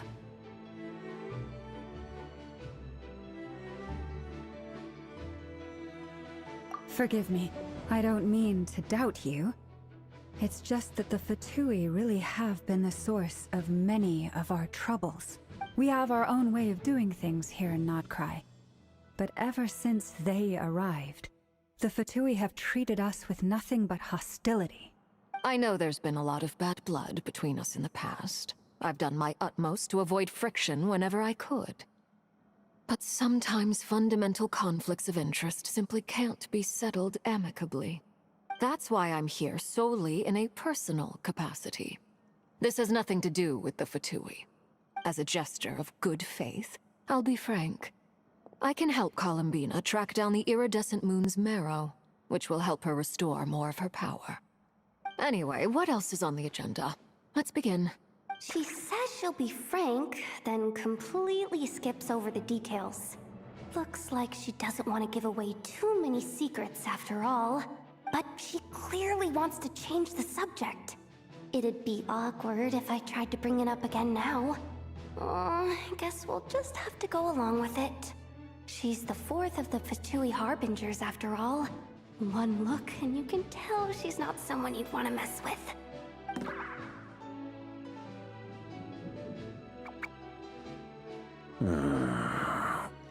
Well, since Miss Arlecchino sounds confident in her ability to handle that, we'll proceed to the next topic. Yehoda, time to share that top-secret intel. Alright, listen up everyone. First, we now know that Rerir was originally a Conrian secret agent whose primary mission was to hunt down and assassinate the so-called Dregs of the Crimson Moon. The Dregs of the Crimson Moon? In the memories, there was a lot of talk about the Crimson Moon and Eclipse, and a whole bunch of other stuff from the time of Conria. To my knowledge, those were the names of two different Conrian dynasties. Long, long ago, it is said that the people of Conria worshipped the Crimson Moon, drawing a mysterious power from its reflection. But one day, a coup saw the Crimson Moon eclipsed, hence the name of the new dynasty that replaced it, and how it became the new emblem of Conria. Still, long after the Crimson Moon dynasty had fallen, the last ruler of the Eclipse dynasty, the Vinster King, still coveted the secrets it left behind. So, he sent the Rehir of Solnari to secretly hunt down the Crimson Moon's few remaining followers. In those days, Rerir showed no signs of madness. In fact, he was as normal as any other person. Oh, and he had a fiancé. What's the matter?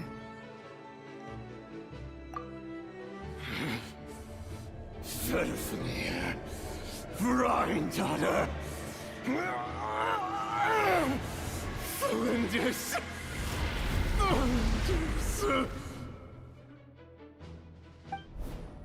Interesting. Anything else? What about this would-be fiancé of his? Do we know anything about her? Well, she was a researcher at the Universitas Magistrorum, but it felt like she was hiding some kind of secret. Oh, and one more thing. For some reason, Rerir's fragment also contains some of Thelindis' memories. Well, no shortage of potential leads, I'll give you that. In any case, it sounds like we can conclude that while Thelindis was still around, Rerir appeared to be lucid and quite normal. Thelindis, it seems, must have been the one thing in this world that he couldn't let go of. Tell me, though, were these pure-blood Conorians we're talking about here? Why do you need to know that? Hold on. If she was a pure-blood Conrian... Oh yeah! Just like how it was with the captain! If we could somehow find her, do you think there's any chance Rerir might regain some of his sanity? It's possible, but it would take a miracle. We can't pin all our hopes on that. That merchant who never knows, Dori Sangama Bay. Maybe we could hire her to look into it. All right, then. Let's keep working in our separate teams. Traveler, Paimon, Kutar, and Miss Arlecchino will go look for the iridescent moon's merit. As for the others... On the way over here, I noticed that the Wild Hunt monsters had grown even more frenzied in their search for Kutar. At this rate, the people living here will be in grave danger too. So I'm thinking of gathering together some of our followers to go wipe them out. I'll head back to the Curatorium and meet up with the boss. Feels good knowing we've all got something to be getting on with. Given that the Wild Hunt has been a lot more active lately, the Lightkeepers have likely begun their own operations too. If that is the case, someone will need to pass the news on to Flint's. I'll hold the fort for now, then discuss our next move with Flint's, Aino, and Anefa when they get back. All right then. Well, the clock's ticking. If that's everything, we'll be on our way. We'd better get moving too. We'll try to buy you as much time as we can. Relax. Just do your thing. Now, I decided to call in some backup since things are getting so hairy. Our reinforcements should be here any minute now. Stay safe, everyone. Dismissed.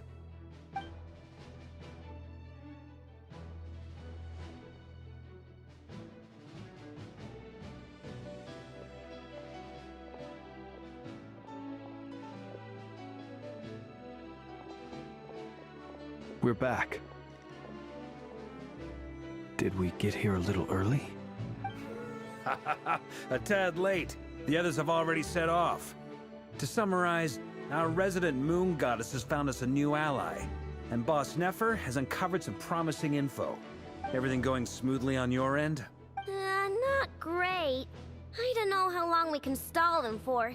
The decoys are getting taken out way faster than we imagined. I'm gonna make some more later, but I need a timeout first. I'm so tired right now. Oh, right! Inefa, could you fill in Uncle Varka on what we just discussed with Flint's? Sure. Uncle Varka, you previously told us about how when you went to investigate a source of the Wild Hunt in Amsvartnir, you discovered that, but according to Flint's intel, several outbreaks of the Wild Hunt had already occurred in Nodkrai in the period leading up to that. That was before Rerir had regained his body, when he was far from regaining his full strength. In other words, in theory at least, he still lacked the means to act in two places at once. Flint's, with everything that's been happening, the Lightkeepers across Nodkrai are rallying to fight back against the Wild Hunt. they're gonna need your help. I know, I'm sure you're capable of coming up with something far more effective than decoys. But for now, you should stay here and get some rest. And Effa and I will head back over to Amsfarnir to see if there's anything I missed. I told you Uncle Varka would say that, didn't I? A deal's a deal. Not a word about my snack intake for the next week. Database updated. Reliability of Aino's predictions increased. What does that mean?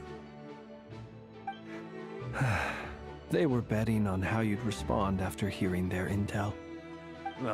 It's the obvious choice, isn't it? That's hardly worth betting on. We already decided that Anefa should go investigate the situation over at Amsfarnir on her own. You might as well stay here and keep watch. Someone needs to hang back and oversee our strategy meetings. And besides, you still haven't fully recovered from ambushing Rerir. So I've ended up with the easiest assignment. Well, I appreciate it, everyone. See you when you get back.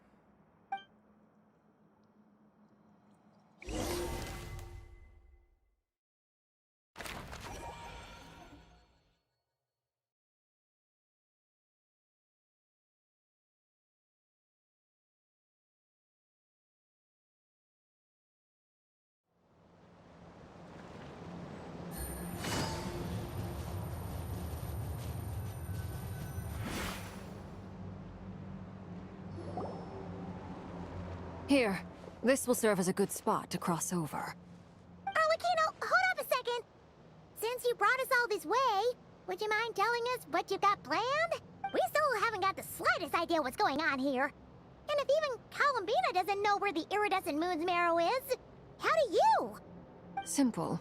Because I am an inheritor of the royal bloodline of the Crimson Moon. And one of the last surviving embers of the Two Worlds' flames. Huh? Are you serious? Isn't you're a descendant of that Crimson Moon dynasty we were just talking about? Your surprise is understandable. I was also taken aback when I first learned of it. But the more I thought about it, the more I realized the signs had been there all along. When I was young, I discovered I could wield a very special kind of fire. It coursed like blood through my veins and smoldered away inside my nerves. What's more, whenever I experienced strong bursts of emotion or drew too deeply on this power, it was like some kind of presence within the fire would begin to gnaw away at me, consuming me from the inside out. Exactly. That is why my hands are like this too. At first, I saw it only as a curse. But once I became a harbinger, the Jester apprised me of the truth. Together with my own investigations, over the past few years, there are several things that I have gradually come to understand. For instance, take the so-called Crimson Moon. In truth, it is nothing more than the shattered remnants of the iridescent moon, fused with the Abyss to prolong its lifespan. Since this blood flame was bestowed upon me by the Crimson Moon, it is a fusion of the iridescent moon's former power and the corruption of the Abyss. You all understand the nature of the Abyss well enough. I draw upon its power, and in return, it hungers for my soul. This strange blackness is the mark of corruption it has left behind. If I recall correctly, you once told me that if the corruption ever made it to your heart, you'd become a completely different person. Yes. And that's the reason I'm always careful not to push my power too far. It's essentially a never-ending tug of war. Oh, sounds intense. Anyway, the rest of my story can wait. Is there anything else about the Crimson Moon or the Iridescent Moon that you're unclear about? Paimon has a question. So, the Crimson Moon that the Karians used to worship was actually the Iridescent Moon, right? Which was one of the three Moon Sisters. Does that mean that the Karians were to the Crimson Moon as the Frost Moon Scions are to the Frost Moon? So much of that history has been lost. We have no way of knowing exactly what they were like. But I would suspect that the Conrians weren't as devout in their moon worship as it might appear. The iridescent moon's remains simply served as their link to the Abyss. Later on, perhaps someone discovered a way to make direct contact with the Abyss. Or maybe there was some kind of ideological divide. Either way, a dissenting faction staged a coup and drove out the royal heirs of the Crimson Moon dynasty. Still, even with the dark sun looming high overhead, the Crimson Moon's glow never truly faded. If you want living proof, it's standing right before you. The first time we met, I sensed something familiar in your presence.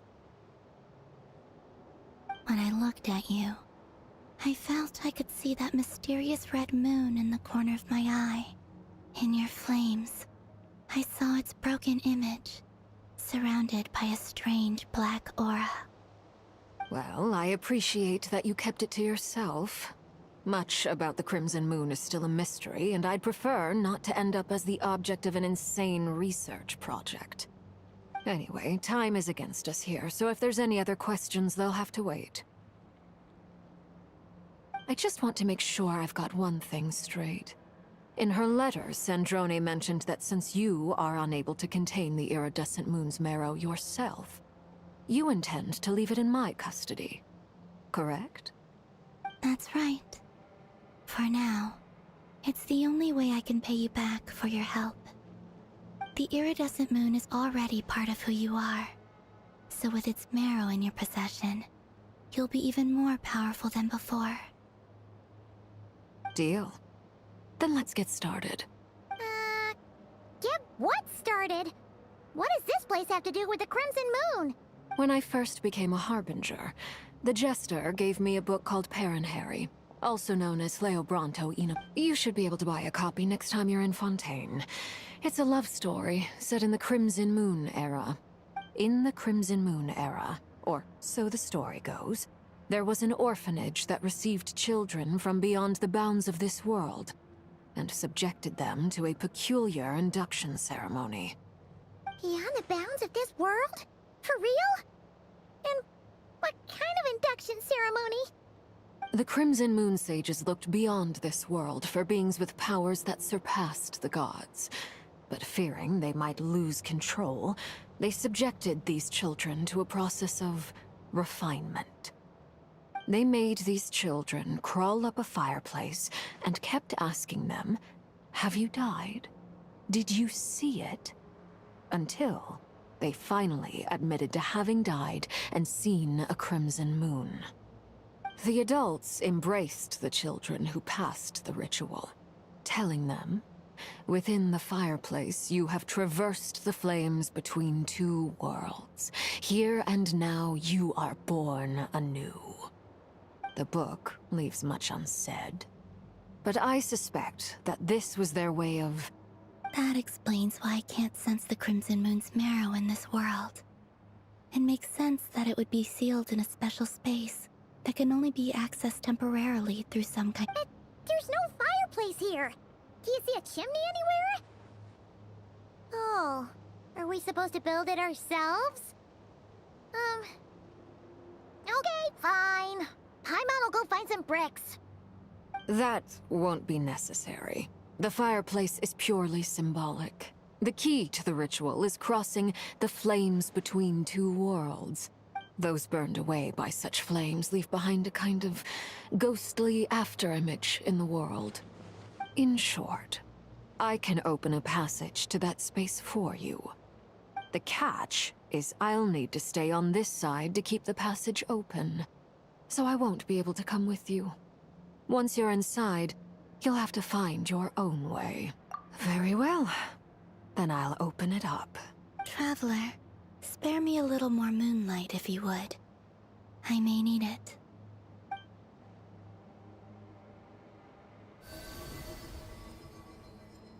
Thank you. I feel like I've recovered some of my strength now. It should be enough to move us across short distances and confront whatever dangers might await.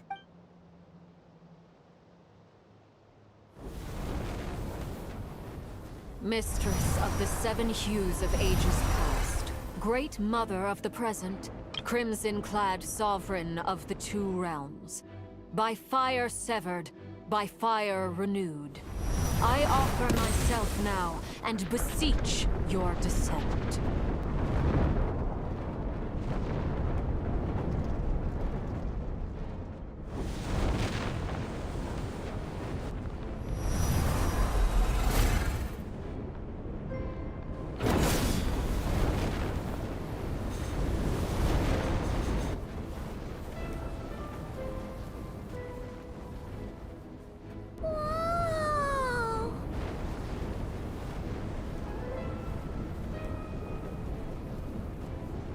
One word of advice. As you're crossing over, no matter what voices you hear, do not answer. Got it! I sense a sinister gloom inside, but also the familiar light of the moon. I feel that I am about to meet an old friend who has changed beyond all recognition. All right, let's go.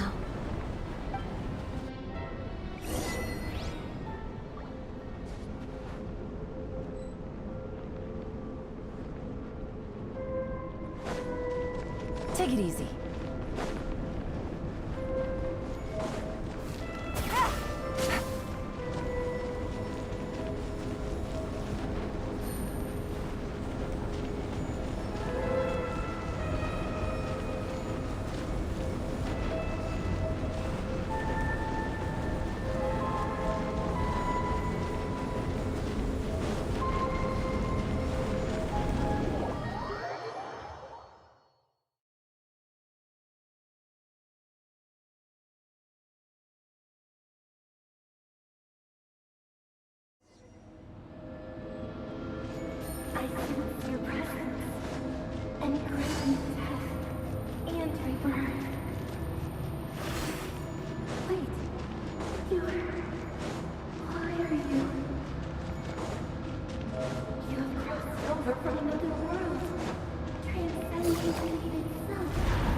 What a tragic sight. Fragments of your broken body, seized by the abyss, and hung up aloft like mummified remains. Careful! There's something spooky about this place. Feels like something is lurking in the fog. Paimon's right behind you. Whatever you do, don't run off without her.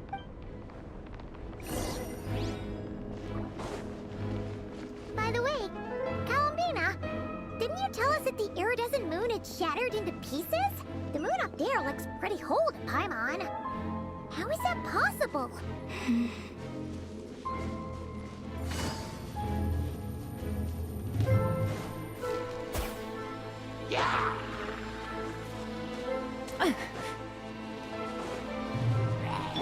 Absorption test.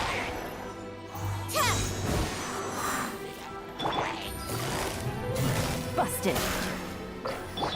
Observe. Be silent. Do you fear the dark?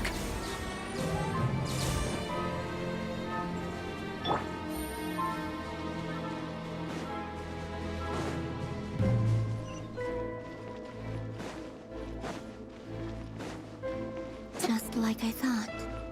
It was only a facade.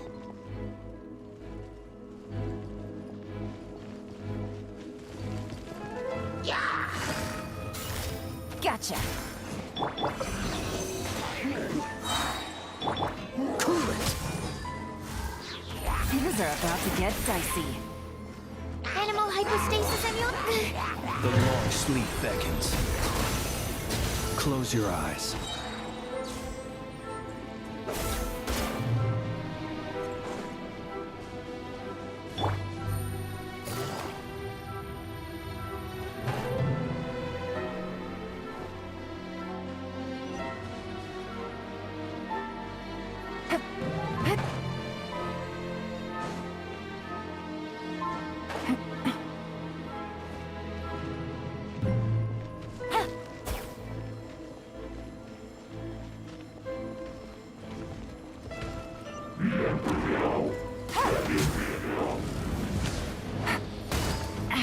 What a drag. Dodge this! Stand clear. Don't get frostbite. Observe. To dust.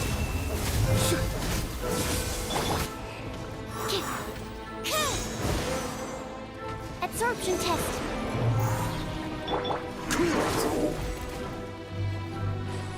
Here comes the catch. Be silent. Close your eyes. Night falls.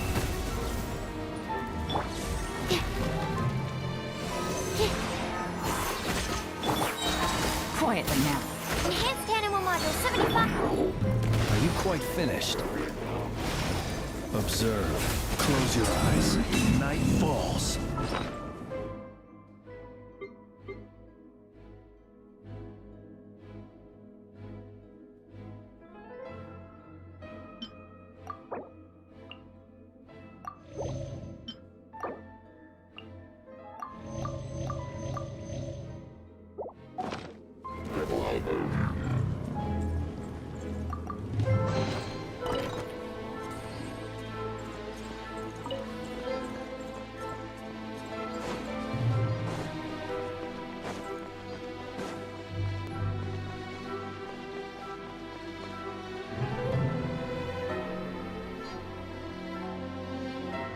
Huh? Huh? For real? That's way too high! There's no way we'll be able to reach it! No. I'm not sensing anything up there. It's coming from under the mountain. Let's see... Ah! There's some kind of weird... Wait, see that? Looks like a mechanism of some sort.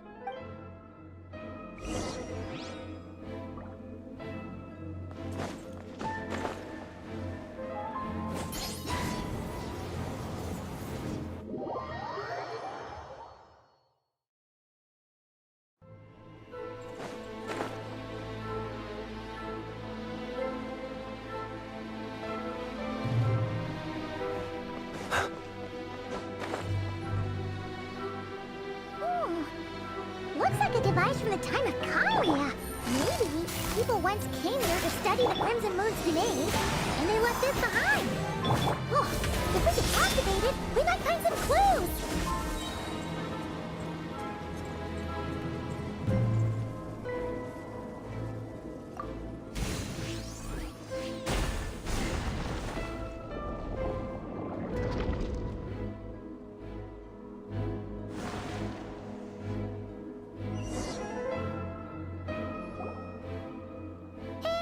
Look at that! Do you think these mechanisms... Thalindis, we'll leave the rest of the research in your hands. We'll be heading back now. I hope this isn't ruining date night. Ugh. Mind your own business. Just leave me some snacks on the table. Thalindis? Is that Rear's girlfriend? How come we're hearing her voice here? Oh yeah! So... do you think she was studying this strange space all along? The Abyss has made this space extremely unstable. Maybe that's why some of the things she said and did were preserved here. Whenever I see this view, it takes me back to a poem from my childhood. Waning moon, oh lifeless damsel, weeping on the mountain crest, mourning still in wistful tone, her fragile soul now laid to... For me, of all people, to be here investigating the mysteries of the Crimson Moon space. Is it a coincidence? Or something more?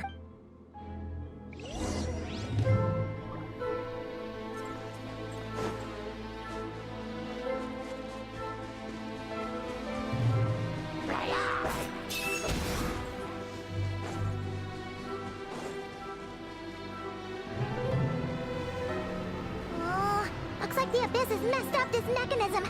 We need to find a way to get it working again. Let's see if there are any other devices nearby.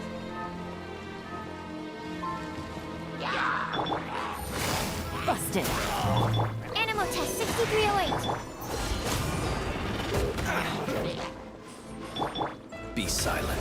Close your eyes. Gotcha. Things are about to get dicey.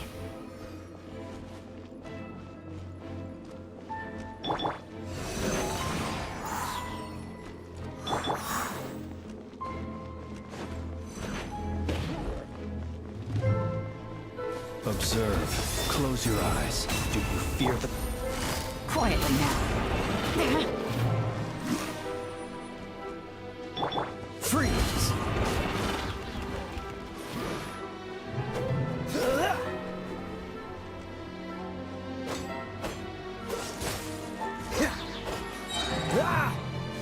This moment will be frozen in time.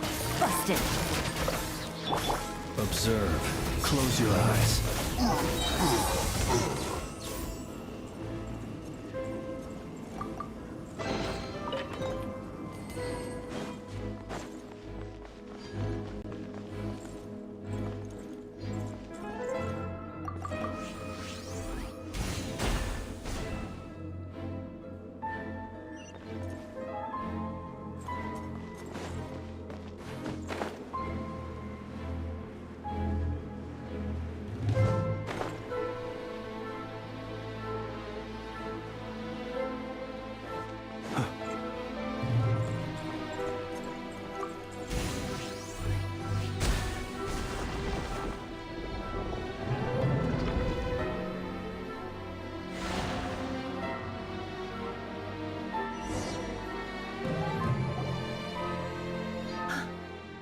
See.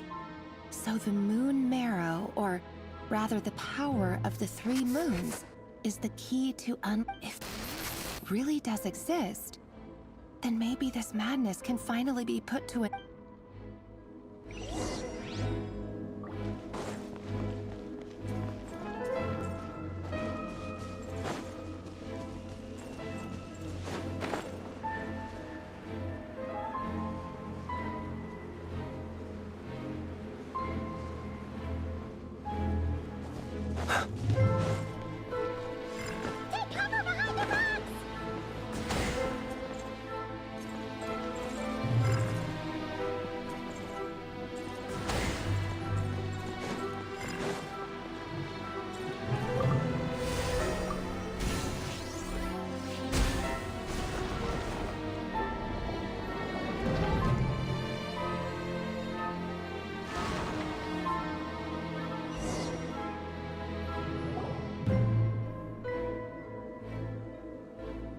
With the Abyss inhibitors in place, I should be able to access the chamber with the moon marrow.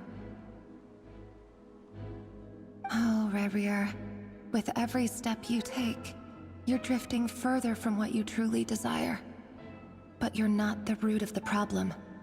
Ever since that outsider set foot in Conria, the Vinster King has sunken deeper into madness. If only I could get my hands on that outsider.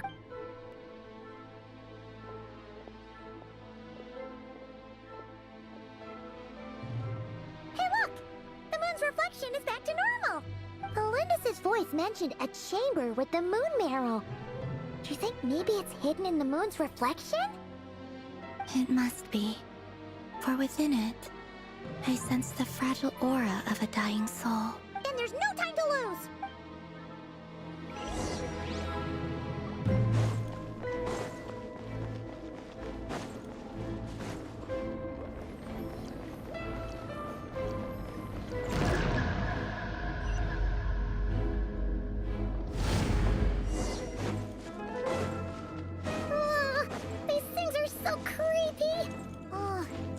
Looks like we'll have to destroy them if we want to get to the iridescent moon's marrow.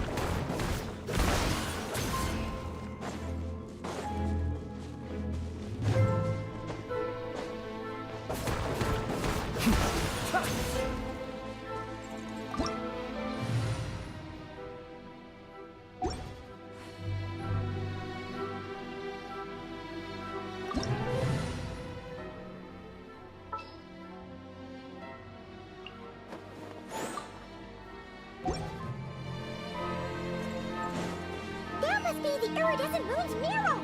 Oh, we'll need to destroy these things before we can reach it!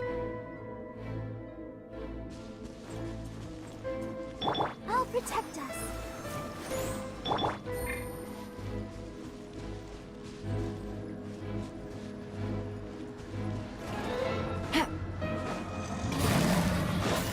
Quietly now. Animal hypostasis amulet? Be silent. Observe. To dust. Here comes the catch. Busted. Stand clear. Ready, steady, go!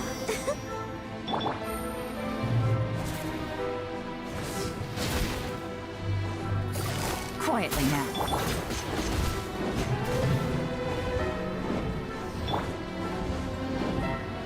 Be silent.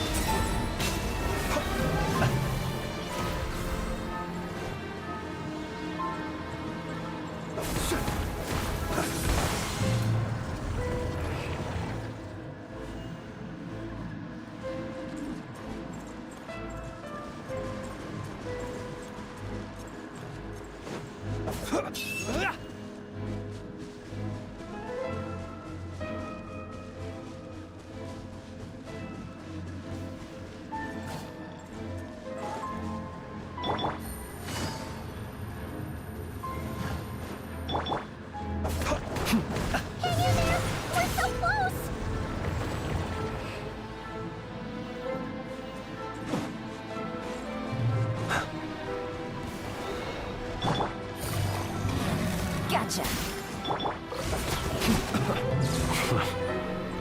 Close your eyes. Be silent.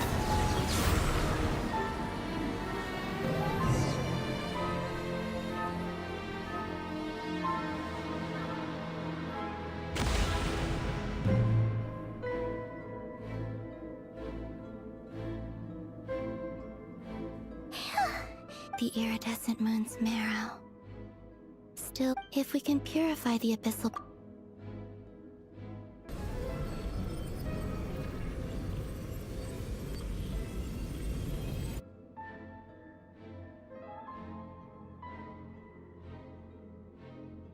So...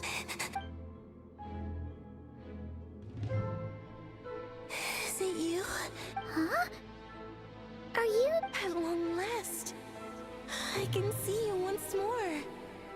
Our fates have crossed, and I am finally free.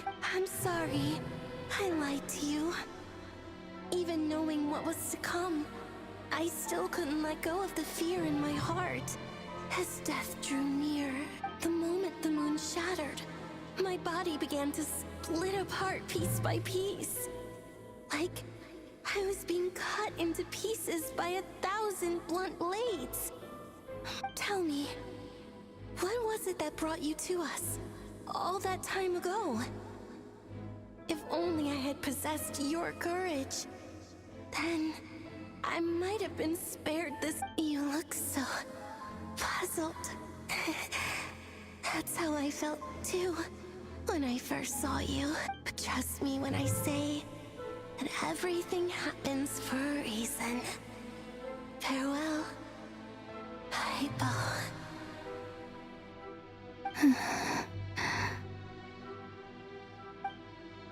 What was that all about? Was that the goddess of the iridescent moon? It sounded like she was speaking to a long-lost friend. Perhaps. She took me for the goddess of the frost moon she once knew. For a fading soul like hers, our auras must be too similar to tell apart. But anyway, we've got the iridescent moon's marrow now. All right, time to leave this place and meet back up with Arlecchino.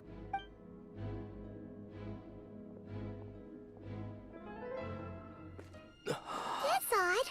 This place looks different than when we came in. Waning moon, Huh? oh lifeless damsel. Oh.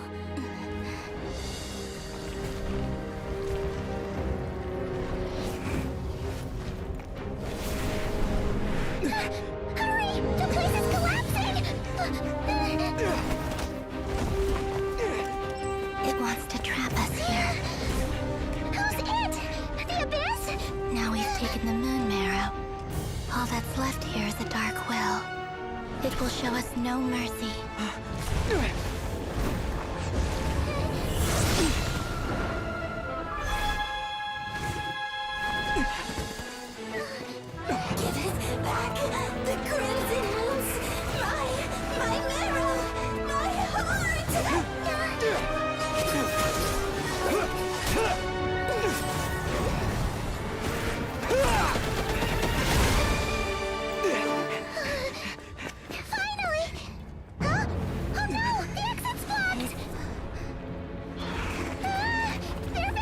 Now what do we do?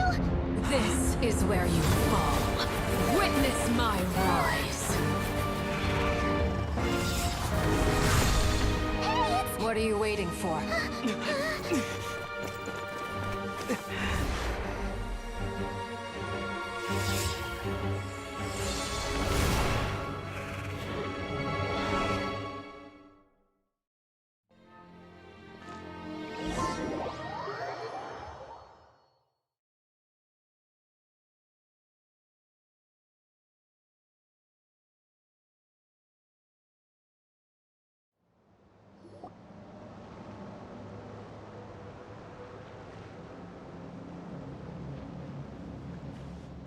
Oh, we made it! Was that you, Arlecchino? Did you save us? Wait, your hands! They're... Oh, this? Don't worry. It's a small price to pay. The Abyss wanted to trap you inside, and I defied its will by bringing you out. No wonder it's a little angry. No. I have paid the price, albeit a small one, and it cannot be undone. My hands have already fused with the Abyss. Purification would simply destroy whatever's left of them. But you're... Oh... We're so sorry, Arlecchino. Paimon can't believe you'd make a sacrifice like this for us. As much as I'd like to call it a favor, the truth is I was simply holding up my end of the deal. Well, call it... Yes. You did your part. And as promised, I will leave the iridescent moon's marrow in your care. From the...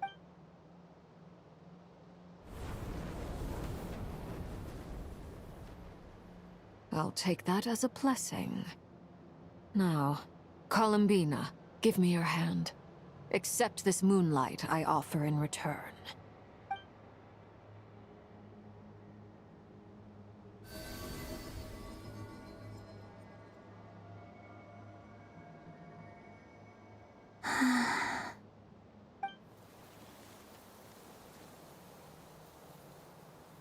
Feeling stronger? Oh, hey, Columbina! Are you okay? I'm fine. Our powers are a little at odds, that's all.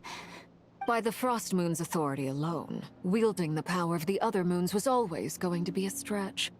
Still, I think it's fair to say that your strength has returned. At least to the level it was at as Third Harbinger. It's still not enough. There's no way I can hope to challenge Rayrir like this. Just one more ray of moonlight, if you would. It's okay. I can take it.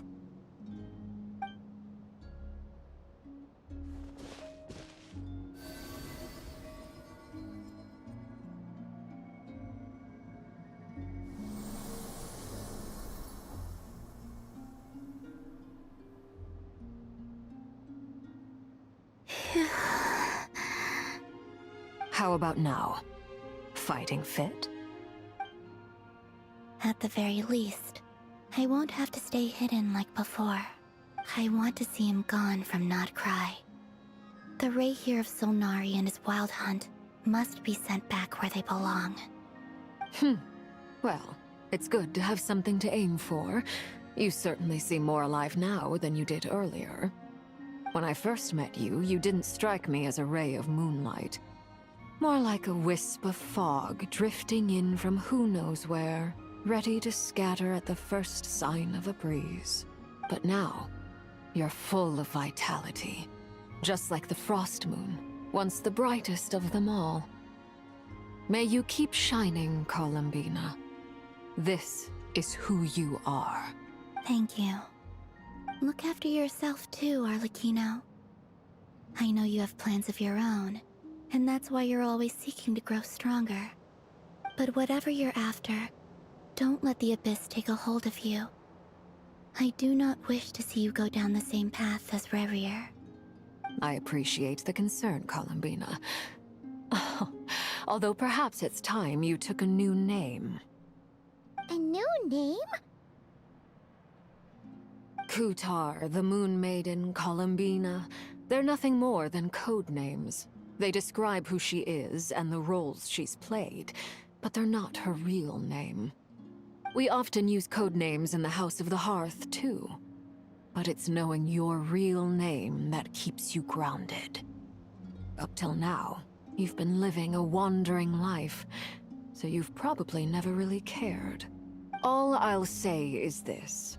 Once you've defeated Rerir, give it some thought. All right, that's it from me. I'll get you back safely first, then go meet up with Sandrone. You're the best! I appreciate the gesture. It speaks to your good character. Anyway, let's get going. There are more urgent things to do right now than trade compliments.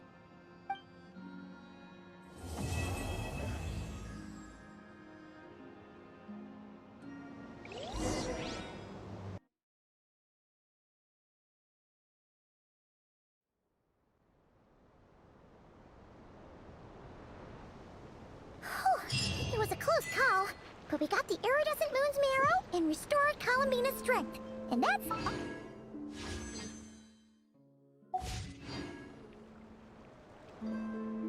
In other words, mission accomplished. Paimon wonders how everyone else is doing.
Let us have a modicum of patience for the richness and complexity of humanity.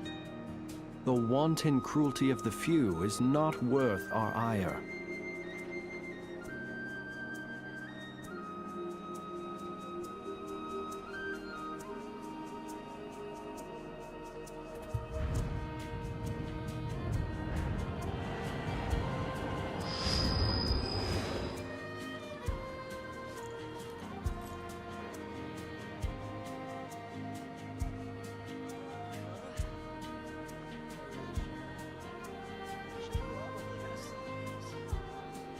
People ought not be so frightened of ghosts.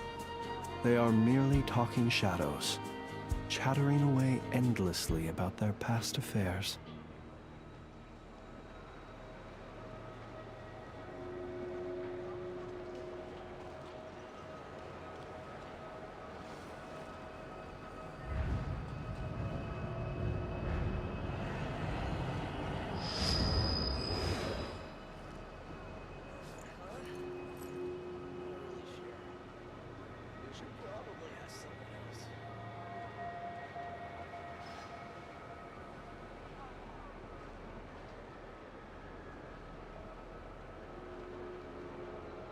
He who wishes to peer into the abyss needs simply to wander through Krai on a misty night.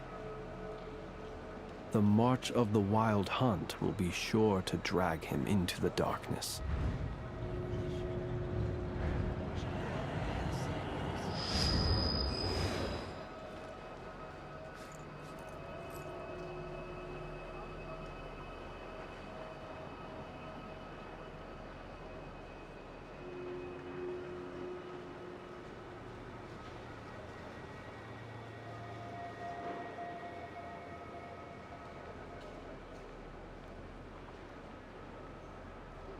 People ought not be so frightened of ghosts.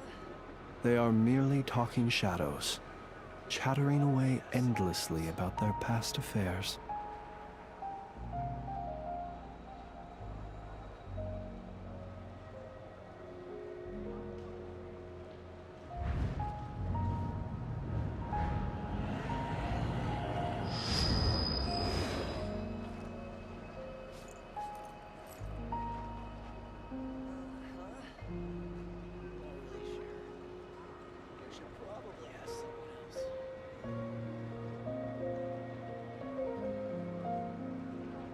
He who wishes to peer into the abyss needs simply to wander through Krai on a misty night.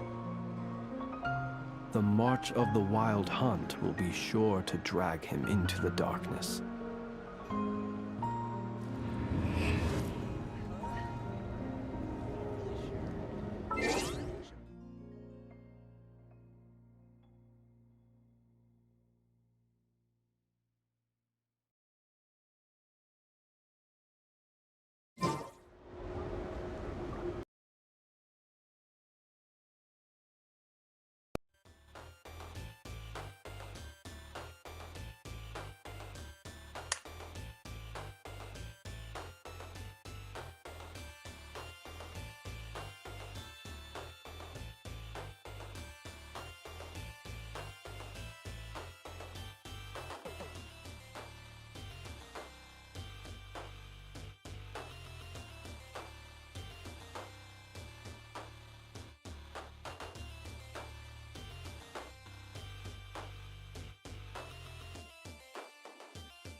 This is my favorite new puzzle game.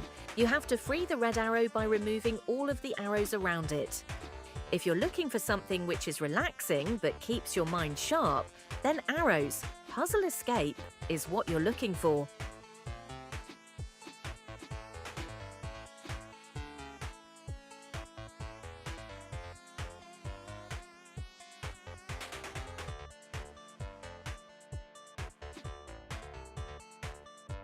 This is my favorite new puzzle game. You have to free the red arrow by removing all of the arrows around it. If you're looking for something which is relaxing but keeps your mind sharp, then arrows, puzzle escape, is what you're looking for.